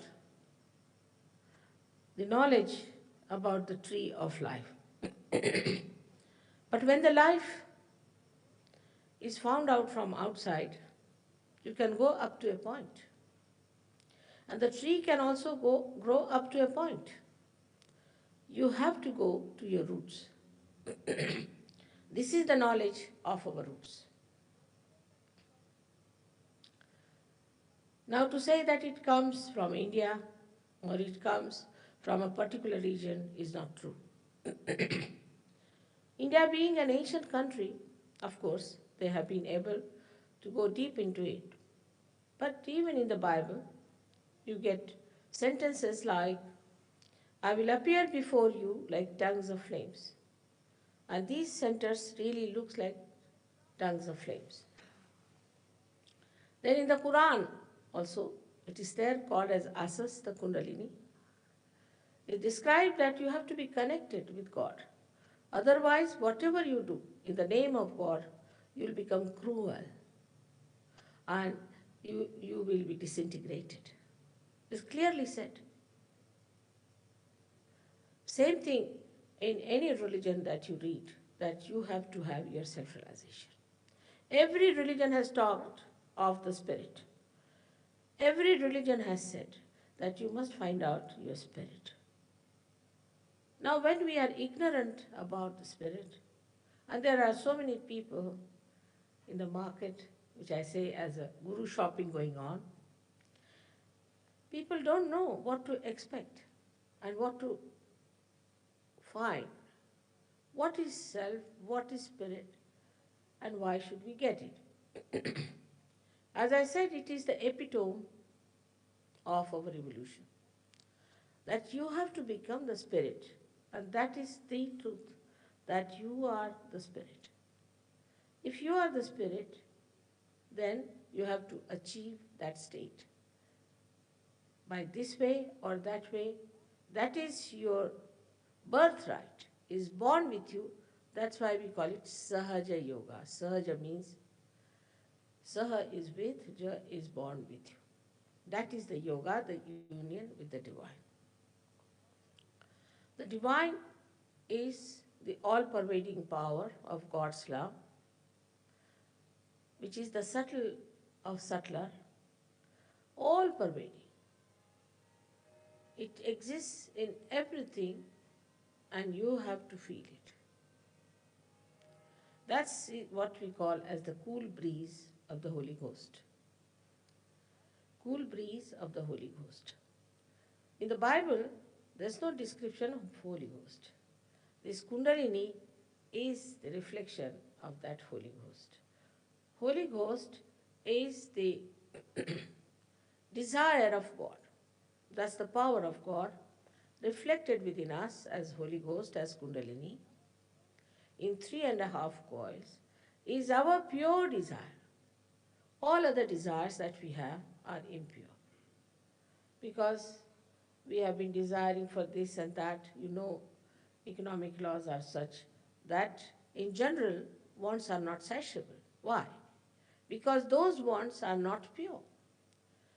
So this is the power of Kundalini which resides in the triangular bone within yourself. Now when I am telling all this to you, you should not have a blind faith about it, but it's an hypothesis. If you are a scientific person, or if you have a very logical mind, then you must understand that you should not close your mind. You should be with an open mind and see for yourself. If this proves, then it's all right. But you should not be a person who is cynical, who is already challenging me, because what I'm doing is to give you what you have, is to tell you what you have, which is your property. It's your own. I have nothing to do with it as such, but I can't also help it without telling you. This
So after that beautiful meditation by Auntie Hetty, we understand the self-realization. Now moving forward, we'll assign the people who have been joining us for 21 days to different breakout rooms. So you don't have to worry about the technology, about this room. Sit back. But I would also request all the people here not to exit and rejoin the meeting, because it becomes difficult for us to assign everyone to different breakout rooms. So all I would say is that now we'll be assigning the people who have been joining us every day to the workshop, and the people who have joined us here for the first time will be here in the meeting, the main room. Thanks, Kirti. I will just start the process now. So everyone, just please don't leave the meeting room and don't do anything. You will be automatically assigned to a Sahaja Yoga practitioner, one or more. And some of you who have joined late, we haven't assigned you yet. So if you want to be assigned, let us know. But if you're here for the very first time, then it is better to stay in this main room session, where Auntie Hetty will continue to take you through more techniques of Sahaja Yoga meditation. All right, so we will open the rooms now in 3, 2, 1.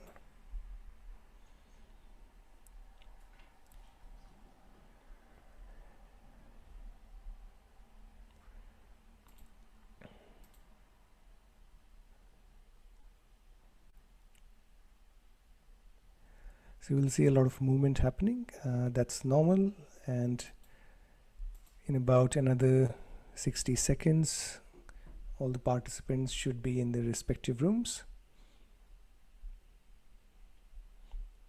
I can see most of the rooms are already filled up. Sonika, Rakesh in room 38 needs help. Can you please jump in and check? Okay. Thank you. All right, thanks, Kirti. Looks like we are done with the assignment here now. Now, if there's any Sahaja Yoga practitioners or any regular participants who have been joining us and they have not been assigned, please put it in the chat box, and I will take care of the rest. Thank you. Over to you, Kirti. Thank you, Vaibhav. And yes, like Vaibhav said, that any people who here have been joining us and wants to attend the workshop, please write in the chat and we'll take care of that. So, all right, Auntie Hetty, we can move forward along with everyone who has joined us for the first time, and we can get started with the balancing techniques and everything. So I hand over to you now. Thank you. Okay, let's do this.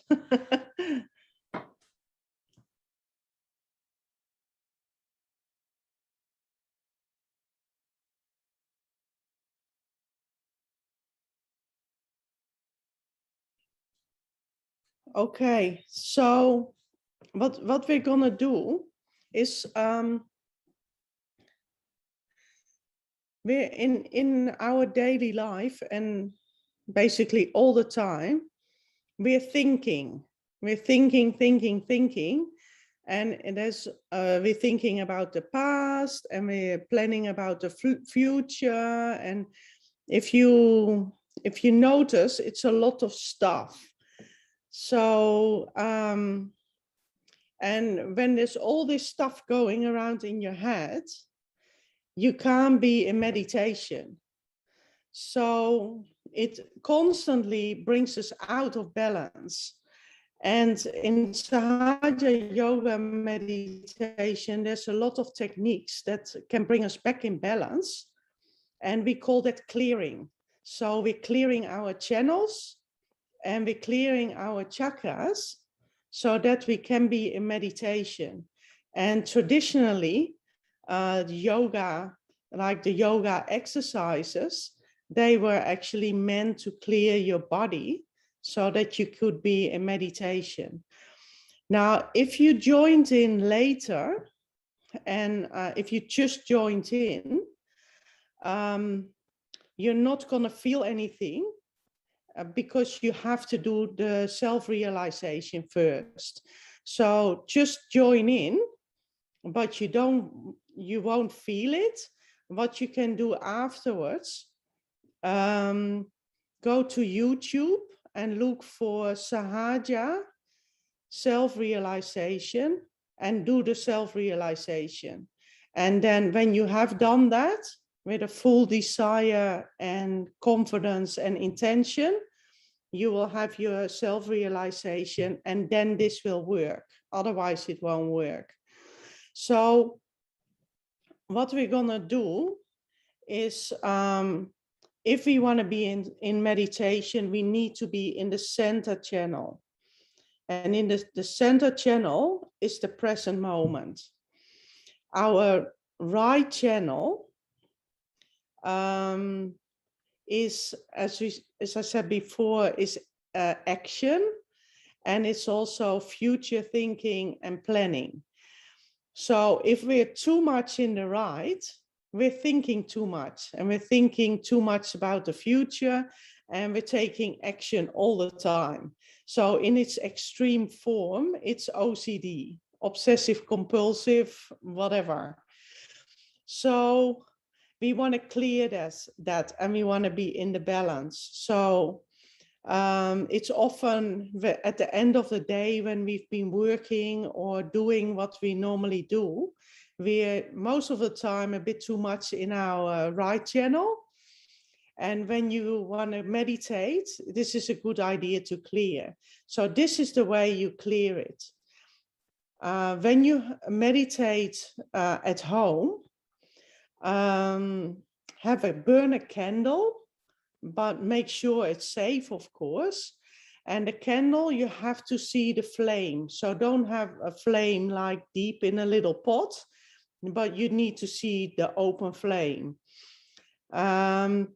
Also, later on, have a photo of Shri Mataji, because it has really good energy and it helps you to go in meditation. And you have your hand, show me your right hand. The right hand is on your lap, and the left hand points up with the hand palm back. So action and thinking and future planning is heat. So, and this is the chimney, and it comes out of here and it goes away. So that clears it. So, and here we ask, Mother Kundalini, please clear my right channel. And now you can close your eyes, and we go in meditation for just a minute, just in silence. So close your eyes, bring your attention above the head in meditation, and then it clears, the Kundalini does the job, it clears it. Mother Kundalini, please clear my right channel.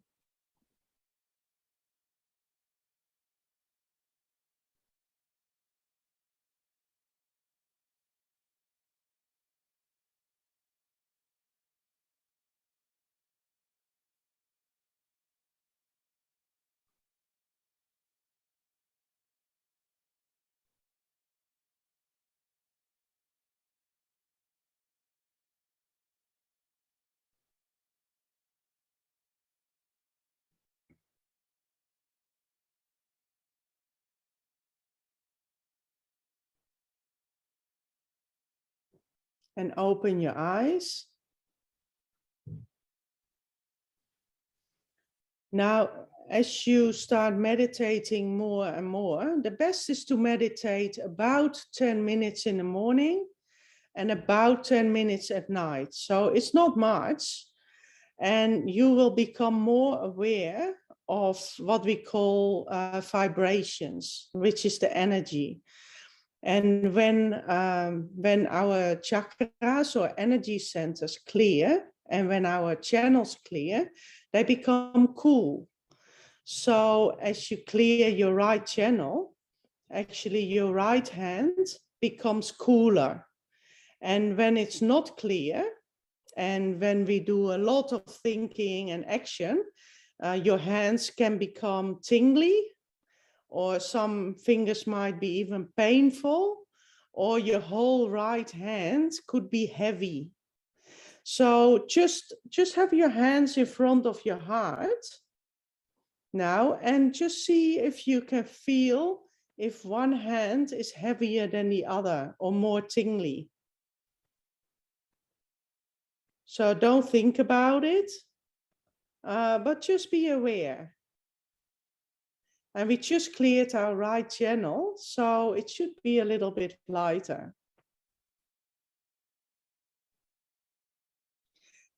Now our left channel, so start joining in. We're going to start another 21-day meditation.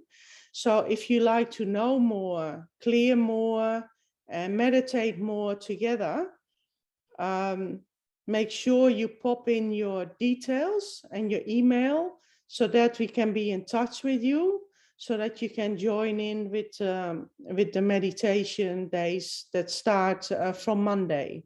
Okay, now the left channel.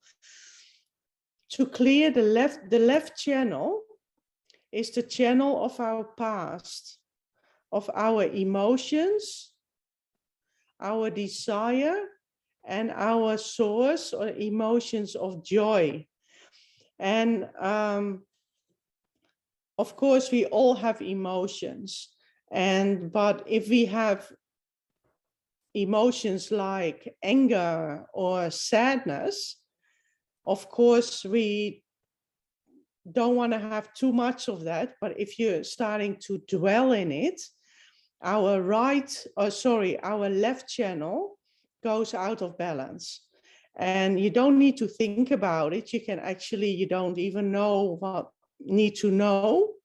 You can just clear it. So when we clear our left channel, we have our left hand pointing towards the candle and the photo, and our right hand, show me your right hand, our right hand drops down towards the earth. So our right hand just hangs down. And here we can just ask, Mother Kundalini or Mother, please clear my left channel. And now close your eyes, and we go in meditation above the head, beyond our emotions. And we stay there in silence just for a minute, and we don't need to keep our attention with the hand. The Kundalini, as we bring our attention above the head, the Kundalini will come up and will start clearing this left channel. So go in meditation. Mother Kundalini, please clear my left channel.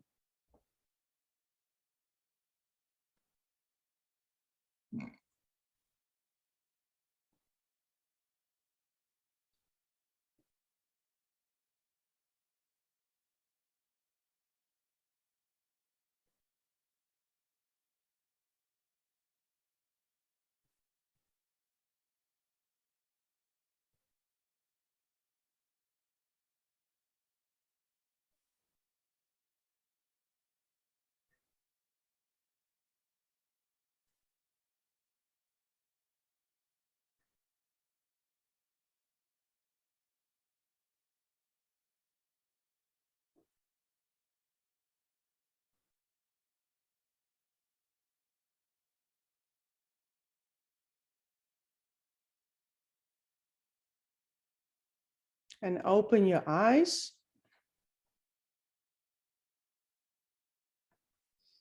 What we do now is we notice the center channel. So the channel right in the middle that goes through our body is the nerves that go through the body and that end here in the fontanelle bone area. So there's 1,008 of them. And through the self-realization, you enlightened or activated just a few of them. So the center channel is the channel of the evolution and of the present moment, of being in the present moment of now, and also our spiritual ascent.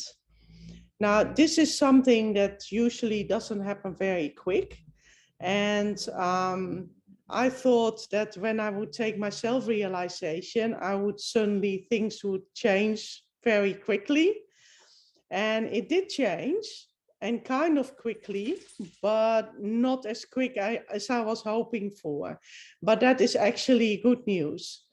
It's a little bit like a slow cooker. When you start meditating, things in yourself start slowly to change. And but if you look back after a month or so, you can actually really notice that things have changed.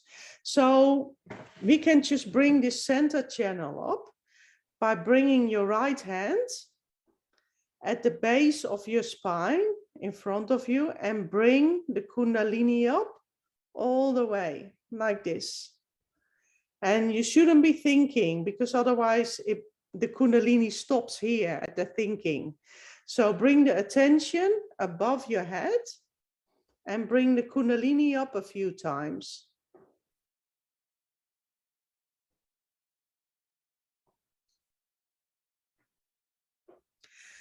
Now bring your hand above your head, right on top of the fontanelle bone, somewhere here, maybe a bit higher. And see if you can feel a sensation coming out of your head. It might be cool or it might be heat. Now, if you haven't done the self-realization, you won't feel anything here. So you need to do that first. But if you have done your self-realization just before, then you probably feel something here.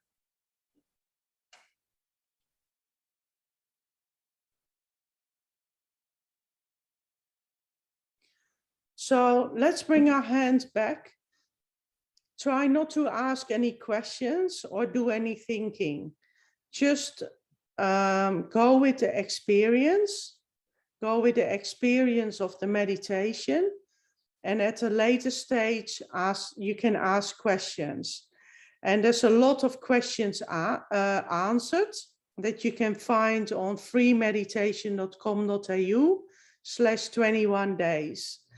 So let's just do a few minutes, just a couple of minutes of meditation in silence.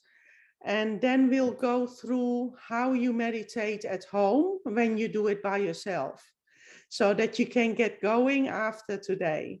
So bring the Kundalini up, bring your attention above the head, take your glasses off, close your eyes. When thoughts come in, you can just say, not this, and go there in meditation, in thoughtless awareness.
Let's open our eyes.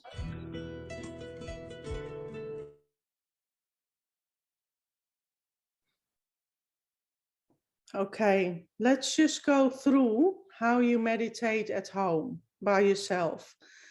So in the end, if it comes to it, it's the journey. It's completely personal. It's your spiritual journey within. But the experience is a lot stronger when you meditate together. So doing meditation together is a really good thing. And being part of a collective, as we call it, and do it with other people that do Sahaja Yoga Meditation. So check it out if there's Sahaja Yoga Meditation in your country, and see if you can connect to them and join in with them. But let's first get you going on meditation at home.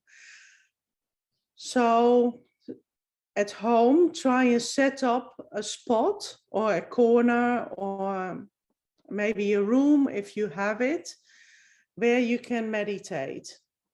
And maybe with a little table where you can put your candle and a photo of Shri Mataji. And when they asked Shri Mataji, why do we meditate with your photo? Shri Mataji said, just try it. You put your own photo there and see how it affects your meditation. So eventually you can print a photo of Shri Mataji, put it in a nice frame, not in plastic, because that doesn't have very good energy. But the best is probably glass and a nice timber frame, and then a candle, and that you have somewhere to sit. So you can sit on the ground, you can sit on the chair, on the sofa, just whatever works best for you. And the way you can sit in a relaxed way. Then to start a meditation, this is what you do. So we do quite a lot with our hands in Sahaja Yoga Meditation, because then we don't have to do it mentally, and then we don't need to think. So, and actually your hands are really moving the Kundalini up. It's really happening. So show me your left hand. So the left hand is doing this. It goes all the way to the base of your spine, so at the lower abdomen, and it's moving up. I'll try and get a little bit more.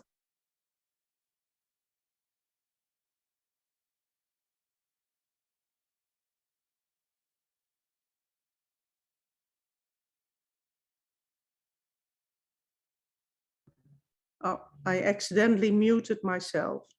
Should be good now, right? Yes, all good, Auntie. It's all good? Yes, all good. We can hear you. Okay. So the left hand moves up like this. The right hand is doing this. So have your right hand on top of the left, and then it moves away from your body. So it moves around your left hand, going up. You go over your head, you look up to your hands, and you tie a knot. And then you do that another 2 times. So left hand goes up, the right hand circles around it, and now you tie 2 knots. 1, 2. And then you do it for the 3rd time. We do it 3 times because we have 3 channels: the center, the right, and the left. So that's why. Look up to your hands and tie 3 knots. 1, 2, 3. That's the first part. The second part is you put your left hand on the lap, on your lap. The right hand goes on top of the left hand, and it goes over the top of yourself like a rainbow, and back. And we do that 7 times because we have 7 main energy centers, or 7 main chakras.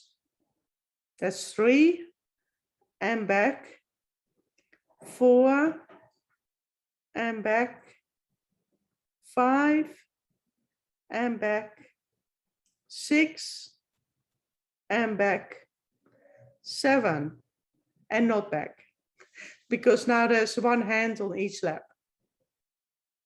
And then you can go in meditation. So now when you do this, you bring yourself back in the center and you put yourself in a protection, as well as balancing your right and your left channel out to be in the center. So we have to do this while being in thoughtless awareness. So let's just do that together now. We're going to do the whole thing while being in thoughtless awareness, and then you do your meditation for about 10 minutes. So it's not rigid what you need to do. So you can just going with what you like, and you can just be in meditation in silence and be in thoughtless awareness for about 10 minutes.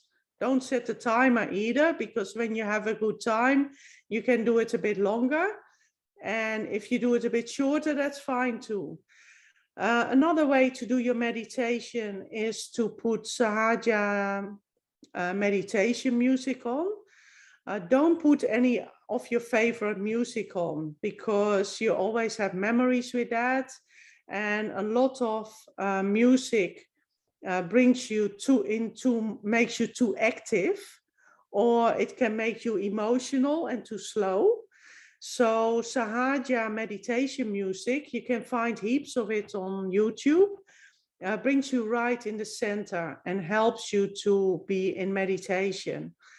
You can also play a talk of Shri Mataji for a few minutes, for 5 minutes or 10 minutes, and then be in silence for a little while. And then when you finish, you do the same thing. You raise your Kundalini 3 times, put yourself in a protection, and then you're done. So let's have we got enough time to do a meditation like this, Kirti? Yes, Auntie, we have. Okay, let's do that then. So let's do a meditation like you can do it at home, and we can do it with some music.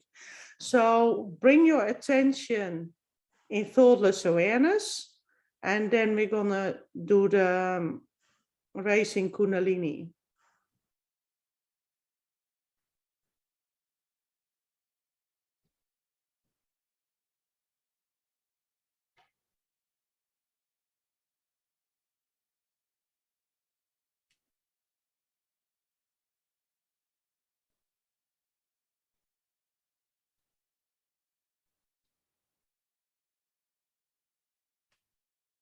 And now keep your attention in thoughtless awareness, and we do the protection. This is called a bandhan, 7 times.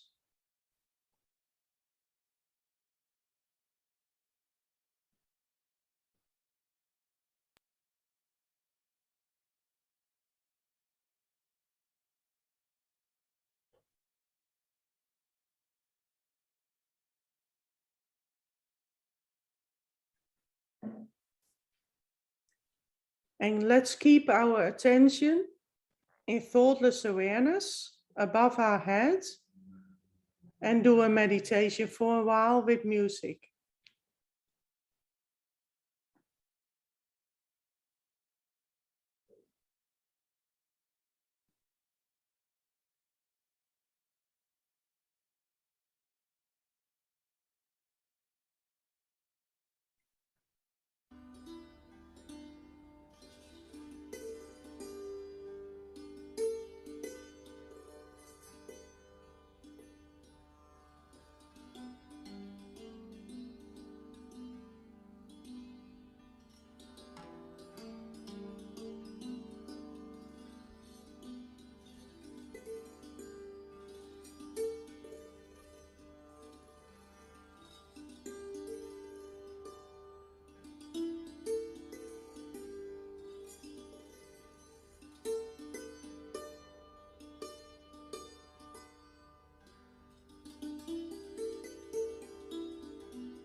Okay, open your eyes. And then at the end of your meditation, you do the same thing. So let's do that now as well. Raise your Kundalini in thoughtless awareness.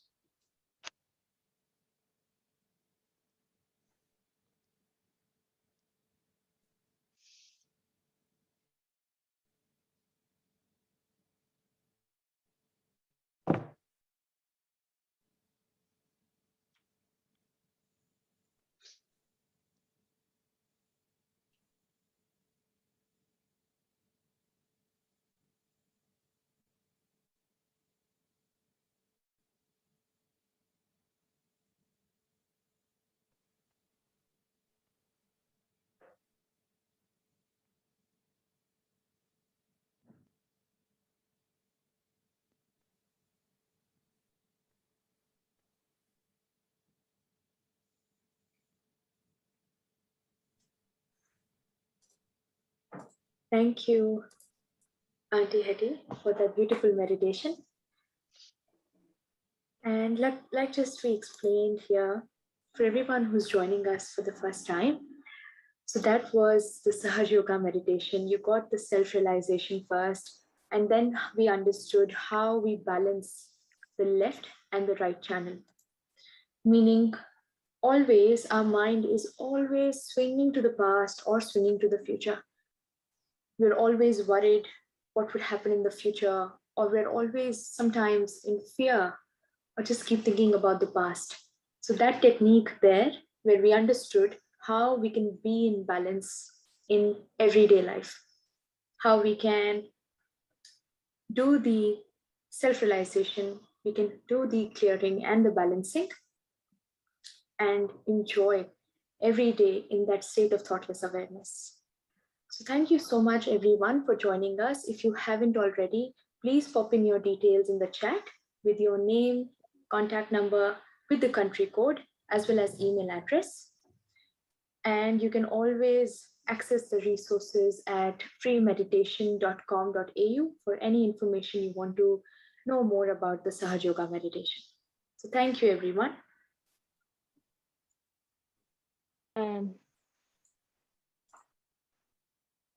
That's excellent. I see a few returnees have come back from the session. I hope all of you had a great time. Can we pop in, can we ask some people who've just returned from the main session to see how the session went? So if you're here back from your breakout room, please feel free to unmute yourself and let us know how your experience was. I can see Nitin is back, so Nitin Bhaiya is back. I also saw Odessa. Lynn Hello? is available to help anyone if someone needs help. Yep, can assign that. Just a second.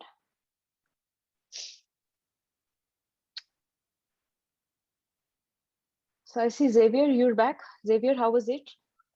And Nitin Bhaiya, can you unmute yourself? Yeah. Sorry. Yes. How are you? Hi Xavier, how did your session go? Okay. Big, kind of big different for me. Using a candle. Oh, you did the candle today? Yeah. Yes. That's good. How did your session go? Are you feeling better? Are you feeling good after the meditation? Yeah. No, better. That's good. Big difference. And that's what we want to hear. It's always so nice to see you and see that you're blooming every day, feeling so joyous every day. So nice to see you. Oh, we have Nitin Bhaiya as well. Hi, Nitin Bhaiya. How did your session go? It went well. It was with Prasad. He just had a few questions, not that many, thank you. But we went through. It went well. He has a specific. He had a specific thing for a family member, but think it'll be fine. You guys send the affirmation video link, haven't you? where Yes, we've where uploaded it. We've uploaded all the affirmations to the website. We've also sent a PDF on WhatsApp as well. If you want, we can share it again. no, the video where Shrimati goes through the actual realization process with all the affirmations in them. So Yeah, we can share that as well. So if you want, that'll we be good. can. Yeah, we'll also upload that on the website, and I'll check with Uncle Charles and upload it and make sure that it's available. So that's great. And so let's see, we have Dr. Prasad. Dr. Prasad, how did your session go? Are you here? Feel free to unmute yourself, Dr. Prasad. Yes. The session was wonderful, and Mr. Nitin has clarified many of my doubts. And it was a meaningful exchange of thoughts, and I was really got benefited, and certain clarifications he has given regarding the vibrations and the left and right balancing and so on and so forth. And That it's a is so wonderful nice. experience. Very nice. Very happy to hear that. Very happy to see your progress as well. So happy Yeah. to see that it's going well for you. Yeah. And we're looking forward to having more sessions with you starting next week. Yeah, true. Hi, Manika. I have a suggestion. Xavier missed his candle treatment. My name is Shushmita. I was with Xavier, and Okay. Xavier missed his candle treatment session during his 21-day course. So if you have other candle treatment sessions, please inform him. Will do. So what we're going to do is that 21-day intermediate session, we'll have more of these. So definitely we'll keep it in mind. And thank you for pointing that out. How was your experience, Sushmita? It was good. He had a few problems. He was not clear. So we went through the process. That's and good. he felt better. So it's That's worthwhile. great. That's great. And Xavier's been very regular, very proud of the journey he's taken on and how far he's come. So very happy to see that he's been joining every day. And definitely, Xavier, we have more candling treatments. We'll definitely keep it in mind for you specifically and let you know. And who else do we have here? Anyone else who'd like to share their experience on how the session went? We have, I can see quite a few people have come back.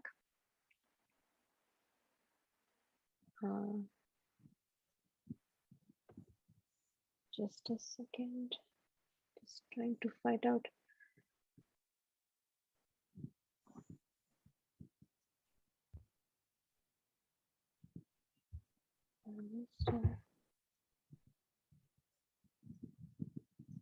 Shamim, hi Shamim, you just saw your message. How did your session go, Shamim? Hi Shamim. Yeah, it was good. In fact, I'll tell you something. Perhaps Yeah. today was a third breakout room I did, and I think Yeah. this was one by far the best, I would say. What That's was the excellent. coincidence of finding someone from Calcutta in breakout room? Mr. Samik is from Calcutta, and I'm also from Calcutta. Oh, that's amazing. I didn't know you were originally from India. Didi, I am from Calcutta. Calcutta also. आप Sorry? Calcutta से है क्या? Just a second, हाँ Shamim. जी, आप कौन हैं? Just a second, Shamim. We're just trying to figure out. There's just too many people. We'll just unmute people one by one. So we'll just speak with one person at a time, if that's okay. Because it gets really hard. There's about a few participants here. So go on, Shamim. Yeah. So Mr. Samik was my mentor today, one-to-one, and That's great. And I was like, oh, fantastic. You know, what's the coincidence like?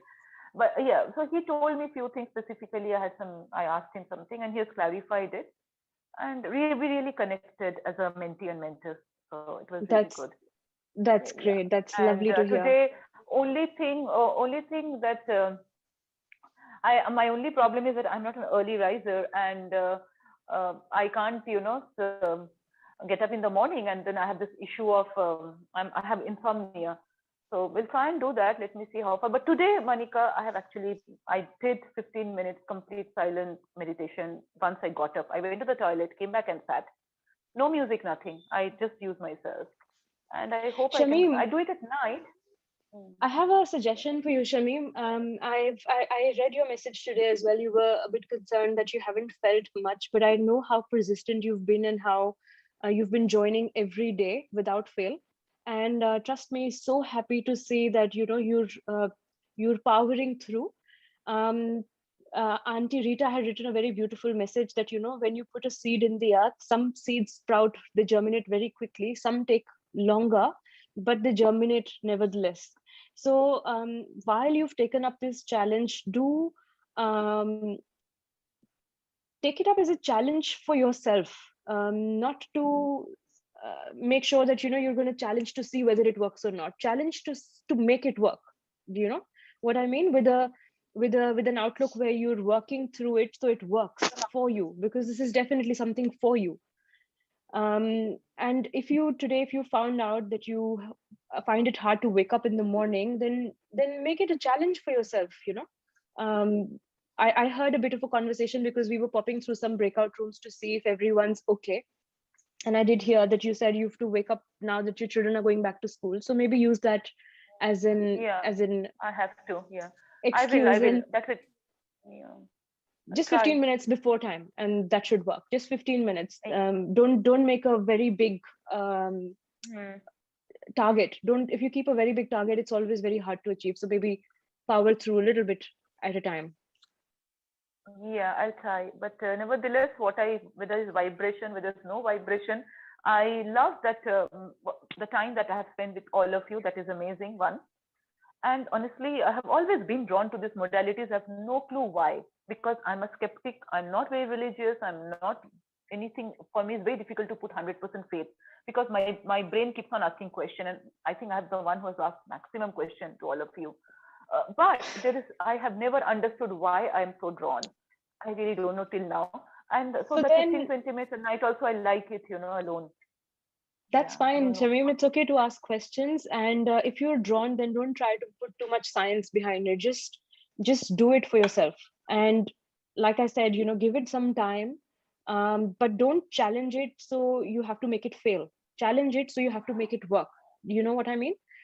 Sometimes when we have a very rational mind, then we're always trying to see if it will work, but our perception is a bit on the failure side. Like, let's see if it will fail or not. But why not change our perception and see, let's see if it will work or not, and that shift in mindset should make a big difference. Agree. Totally agree. And I will try do that. Really, I will try. Yeah, that's excellent, Shamim. And really, we've been very happy. Thank all of you. Definitely. And we're looking forward to having the intermediate series with you. So definitely we're going to see you again on Monday. Yeah. Thank you so much. And we're available on WhatsApp if you have any questions, any doubts. I will ask you. Yeah. Thank you.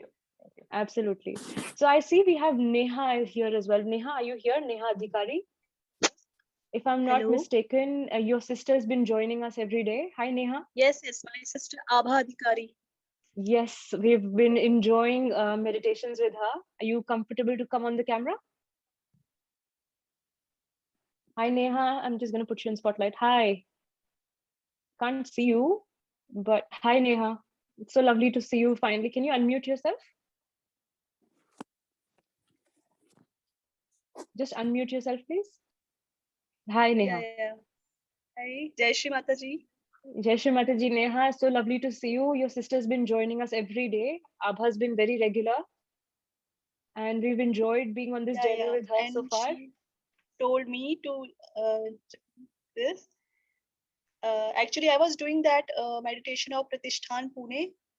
And I didn't know that. I have seen in YouTube this free meditation.au. Yeah.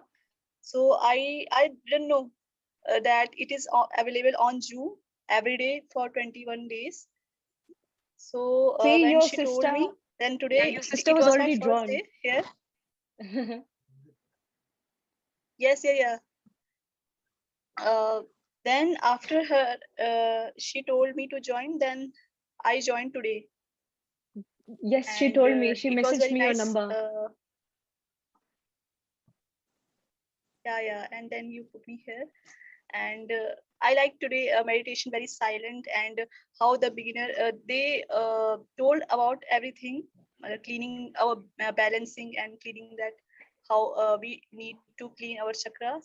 And I was sent to the different room of workshop, but Yes. then they told me that I'm because this was my first day here, so after some time they will send me to that room of workshop.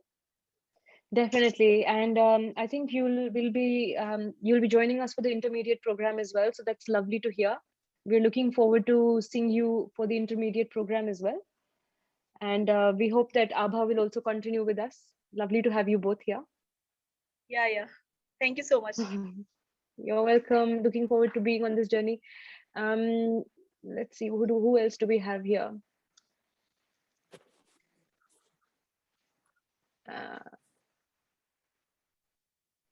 So we have Rupesh, and we have I see Rupesh has just joined. I don't know, Rupesh, were you in the room with anybody today? Did you join the breakout room?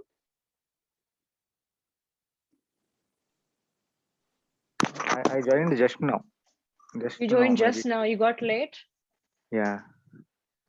No worries. Rupesh, we'll have some videos recorded. So the thing is that these sessions will all now from going forward, they'll be quite on time. I was actually going to make this announcement as well, that the intermediate series was going to start on time. So it's going to be 8:45. You're in India, right? Yes. So I think 8:45 is Around 4 o'clock. 4:15. Yeah, 4:15. 4:15 p.m. in India. Is that time suitable for you, or are you working at that time? Oh, it's suitable. That's good. So I would just reckon try to join in on time going forward, starting Monday, so that you don't miss out. Unfortunately, the breakout rooms have already been assigned, but nevertheless, there's heaps of meditations available. We even had a meditation here on this main room today, so you can feel free to re-watch on YouTube. You can even watch any one of the older videos as well. How are you doing generally? Is the meditation making a difference? Yes, but I missed a lot of sessions in the first 21 days. Don't worry, there's no need for any guilt. Just try to see the ones that you can and join us if you can regularly. Like make this promise just for yourself and try to be regular for the next 21 days, which we're starting on Monday. Okay. Is it possible to set like an alarm on your phone which rings every day at 4 o'clock as a reminder that the meditation is about to start? Yes, it is possible. So just put a reminder on your phone, like an alarm that rings every day, 4 o'clock your time, so that you know that the meditation is about to start in 15 minutes. So you can you can remember. Yeah, I'll do that. That's excellent. And hopefully we'll try to talk to you again in the next coming few days to see how you're going. And keep in touch if you have anything to share, any problems, anything you want to ask. We're all available. Yes. So now today's session is finished? Yes, technically today's session's already done. You got a bit late today. That's why I'm saying just try to be regular, or else just check your WhatsApp. We also send reminders on WhatsApp about the session. Or just best would be just set a timer, like a alarm on your phone for 4 o'clock, so you don't miss out. Because going forward in the intermediate series, we're going to be a bit more disciplined with time, because those sessions are going to be shorter. They're going to be only 40 minutes. Okay. So the meeting's going to end in 40-45 minutes going forward. We won't have long sessions like we do right now. So if possible, just join in time. Otherwise, you might miss out again. Yes, sure. No worries. Sundays So also there will be session? Yes, there will be sessions every day, 21 days every day. Okay. So we'll see you again, hopefully. And just keep meditating. Yes. So we have Auntie Lynn here as well. Hi, Auntie Lynn.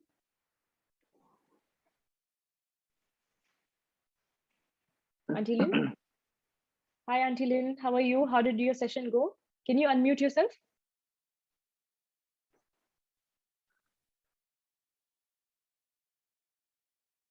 Can't hear you, Auntie. No, can't hear you. You are on unmute. It's funny this happens. Is it some audio setting?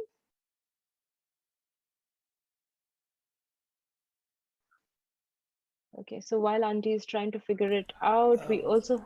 1 second, Auntie Lynn. I'm just going to try to mute you and just try unmuting yourself again.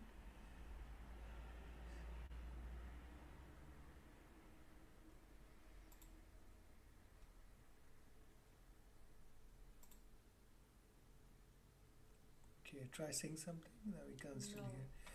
It's probably just go to the audio settings where the microphone is. Next to the microphone symbol, there is an audio setting. We still can't hear you, Auntie. So just go to those audio settings and try to choose default microphone or something. Ah. Yep, there you are. We can hear you now. We could for a second, then we lost you again. That wasn't me, was it, right? Bibo? Okay. Yeah, that's Uncle Greg. Right. Okay. And still having trouble. Okay, right. So Uncle Greg, we'll just put you on the spotlight then. Okay. Okay, so Kirti and I are working too fast together. Hi, Uncle Greg. How are you going? Good, Maniki Ji. Have a nice day. Yes, it's been amazing. How have you been, and how was the session for you? Oh, good. The session is still being recorded, and we have seekers online, and it's being streamed on YouTube. The program with or the session with Ram went quite well. He's very new. This was his first day. Oh, that's good. So you could take somebody through. I believe we had realization first here, and then we broke into the breakout rooms. So that's good. How did it go? No, it went really well. But I was just saying that we've just finished the beginners program, and I don't know when the next beginners program will be. Do you know when that will be? We're trying to figure out, Uncle, how we can facilitate for these people who have just joined in. We do have Can I answer that, Monica, please? Yep. Yeah, okay. So, sorry to interrupt you there. We have classes, Uncle Greg, you might know, on different days in Australia as well, so for beginners. So, I will just post in the chat window the webcast calendar that has all those classes listed. So, we have Sunday 10 a.m. We have Monday as well. We have multiple classes. They're all listed in this calendar here, which I have just posted. So I know Ram, he messaged me this morning. He's from Perth, I believe. That's right. So Florian conducts classes on Wednesdays at 7 p.m. Perth time. So Ram, if you are listening, you can probably try those classes. Sorry, Uncle Greg, you were saying something?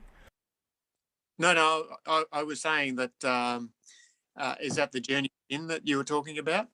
Journey Within program, or? No, this is the Zoom programs which are conducted by different Sahaja Yoga practitioners around Australia. Yeah. So Florian is one of them. Yeah. Oh, good. And Florian's from Perth, is he? Correct. Yes. Oh, right. Oh, that's fantastic. He seemed very keen, so that's a great opportunity for him. Microphone. Yep, great. Auntie Lynn's also here. It looks like her microphone's also working. Hi, Auntie Lynn. Oh, can you hear me? Hi. Yes, we can hear you now. Oh, yes. A wonderful thing has happened. Thank you, Uncle Greg. No problem, Fido. Yeah, thanks. Okay, cheers. How was your session, Auntie Lynn? It was very quiet. No, my sound wasn't working, I guess, but also Heather wasn't able to correspond on the chat either, so we had a very silent session, but I had a nice clearing of myself, and that's the thing with technology. Sometimes you just never know, so you've just got to go with the flow, really. Absolutely. Still enjoy your meditations. It doesn't matter. Exactly. That's excellent. Yeah. But well, that's lovely to have you and Uncle Surinder. We have to thank Uncle Surinder as well. He's been so helpful. We never get to see him, but he's always there helping with the sessions from the back end. So a big shout out to you, Uncle. Thank you to both of you. Thanks, And Monica. Yeah. And we look forward to your participation for the intermediate program as well. Yeah, it's going to be great, actually. We might give you some more late nights in the office. Surinder will be very happy with that. No, that's great. We also have Grace here. Grace, hi, can you hear us? Grace, I believe she was with Auntie Jenny. And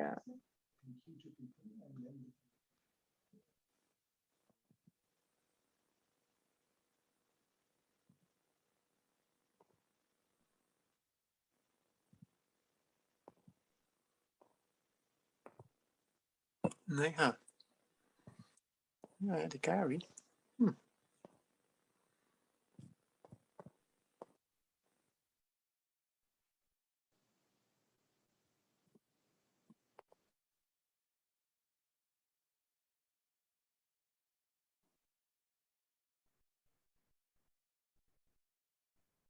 hello, Auntie Nirmala.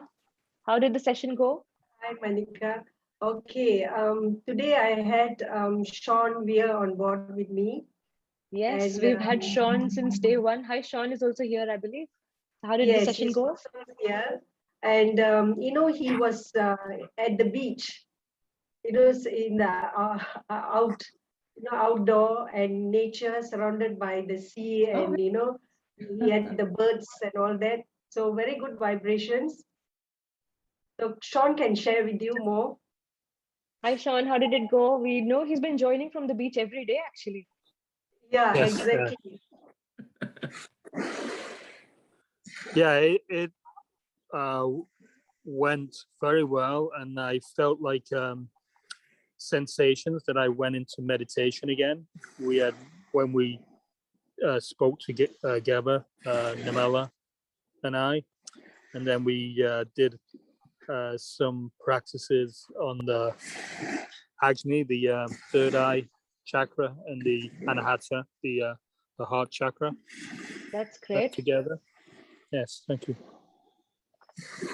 That's lovely. That's lovely to see. He meditated with the music heart for the Yes. heart Durga, and he felt much better. I say because there is a special music for every chakra. So I told him, okay, let's meditate with this raga for the heart, and he felt much better.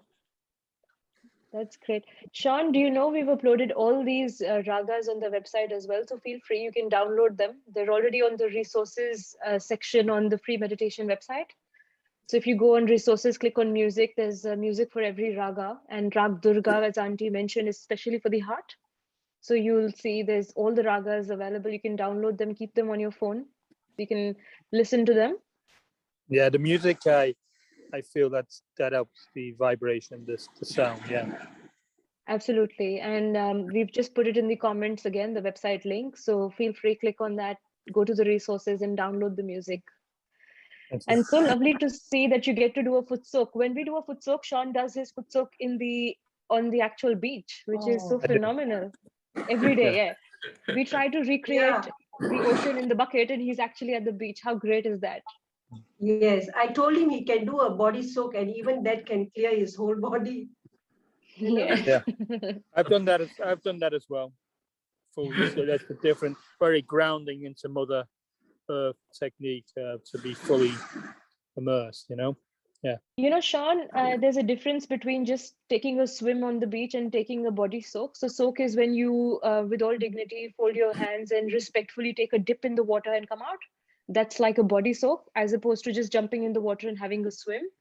So this is just for everyone to know that if you're on the beach, definitely you can have a body soak, but it has to be done with respect and dignity, keeping in mind that you're doing it for your spiritual ascent and not for fun. So with that intentional difference, you can have a body soak, which can actually benefit, as Auntie said, to clear all your chakras. So definitely something to try in future. Hey, Monica, you know, Tina Tay from Malaysia, she's one of them whom I referred to. So she's here today. You can ask her experience. yes. Hi, Tina. Can you unmute yourself, Tina? Thank you, Sean. Thank you so much for your kind participation. Oh, Nirmala, good. Nice to see you here. And Monica, good to see you here. Yes, just that earlier I joined there. I missed a few classes. Now I'm catching back again. So today good with just now meet up with Mr. Mayan, Mr. Mayan Kumar. Mayank, yes. Yes, it's a good session with him too. So I try, it's good that I calm myself down. That's good. Then try to calm myself down. That is one thing which I need to learn more on this. That's great. That's why we are here for all these sessions. All right, good. I enjoy the session evening, a calm evening. I like it very much. That is so great. Lovely to hear that. Lovely to hear that. And looking forward to having you on the journey for the 21-day intermediate program as well. All right. With the same timing, all right? Yes. Same time, same Zoom link. But the sessions are going to be shorter. They're going to be 40 minutes. So the only thing is that join in on time, because these sessions will not be as long as these ones. So going forward, they're going to be just meditation primarily. And once a week, we're going to have chit chat sessions and question answers and experience sharing. But mostly it's going to be just meditation. All right, good. Okay, thanks, Nirmala. Auntie Nirmala, do you want to ask her anything? All good? Okay, Tina, you know, I didn't have time to chat with you. Okay, yes. How have you benefited from these meditation sessions? I does not feel that well yet, but today I can feel a sensation on my right palm. Okay. I have tried to manage to cool myself down, to have a bit peace within myself. This is what I really want it for myself first. Because been all locked down at home, I really need to cool myself. Thank you so much, Nirmala, for guiding me into this session. I really appreciate you. Just in time, we are all together. No, it's not me, it's the divine, you know, because you had that strong desire. You know, Monica, actually I run classes here, but because my classes were advanced, I knew about this session. So I told Tina, okay, very fast, you want to join this session. And that is why she's here today. Yeah, great. I feel so wonderful. We meet up so many people overseas. Lovely. Right. Thank you, Tina. We look forward to having you. And thank you, Auntie Nirmala. Thank you for helping us out. And we have Manu here as well. So hi, Manu. Hey, hi. How are you? Hey, how did your session go? Yeah, it was good. I was with Pradeep from the US. And it went really well. He had a couple of questions in the beginning. I think he was trying to get his head around what is self-realization, how it actually materializes in some ways.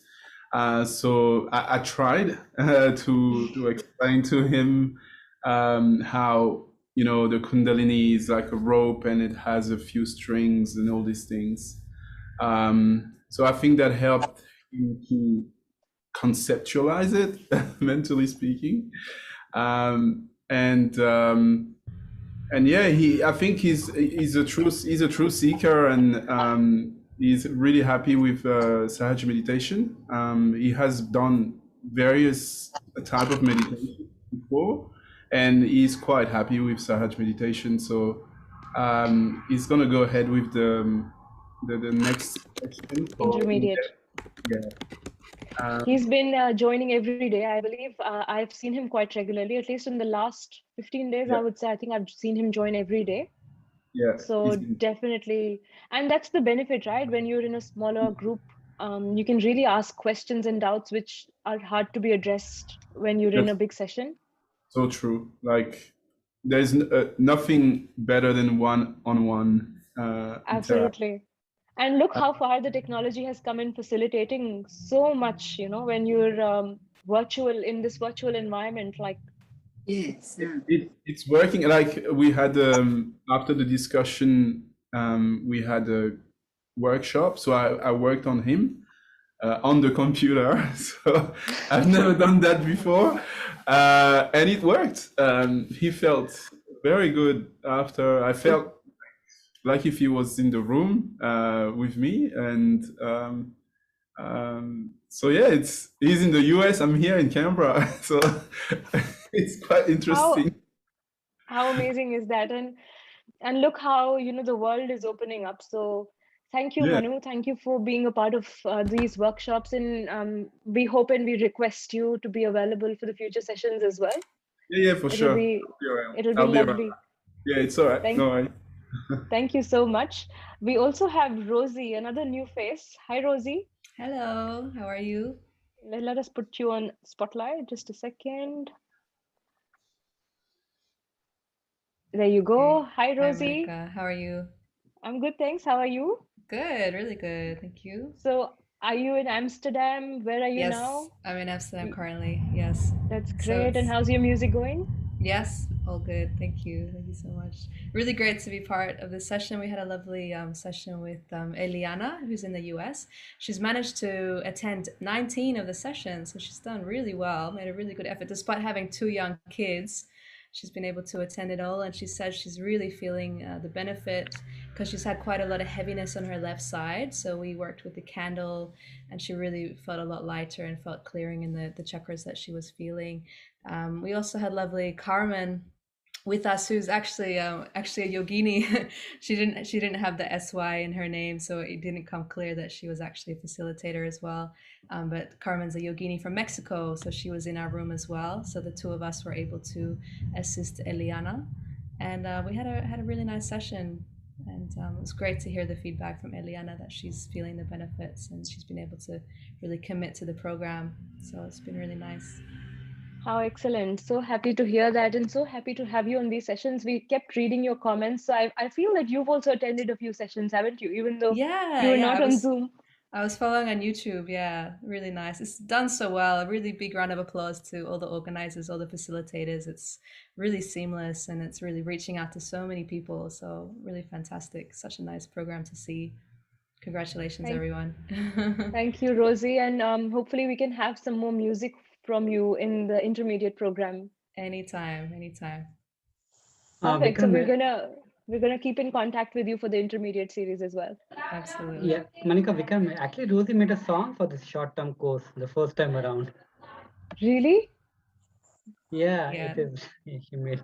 How about, can you, is it too much to ask if you can sing 2 lines right now? Sure. Well, it's actually Vikram Vaya, he requested a balancing song. So a song, because it's a lot of explaining when you say the right hand and the left hand, and people get confused because the right hand clears the left side, the left hand clears the right side. So he said, can you put it into a song format so that's easy for people to remember and follow?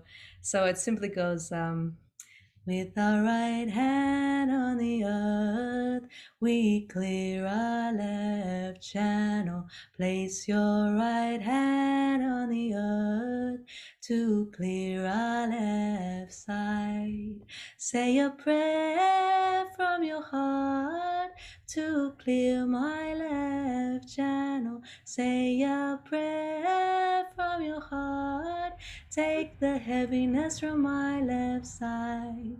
With our right hand on the earth, we clear our left channel. Place your right hand on the earth to clear our left side. And then it goes on to the right side and the central channel. That's the how the amazing is that? Just a sweet little kind of children's song. We're going to definitely rope you in for the intermediate series for more than just definitely to facilitate a meditation along with some music. Absolutely. Be happy to very much. Thank you, Rosie. Thank you for your kind Thank you, participation. everyone. Happy to be here. We also have Auntie Rita. Auntie Rita, how did your session go? Can you unmute yourself? Hello, yes. Well, Oksana is still here. I think Oksana was the one I had my session with. It went beautifully, I think. Hello, Oksana, do you want to say something? We did kind of candle treatment on the left side. We had ice pack for the right and the center. And yes, few had that really the fear. I don't know if you know Khalil Gibran's. Do you know that poem of Khalil Gibran with the fear? Yes, The river I've heard. Oh, beautiful. Love that one. So yeah, something with that. And we had the hum sham and meditation. It was beautiful. We cleared out very well.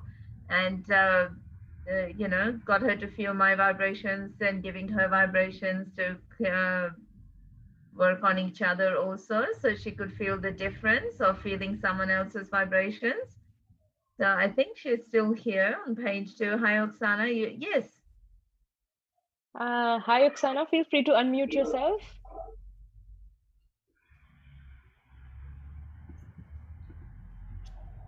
Maybe not.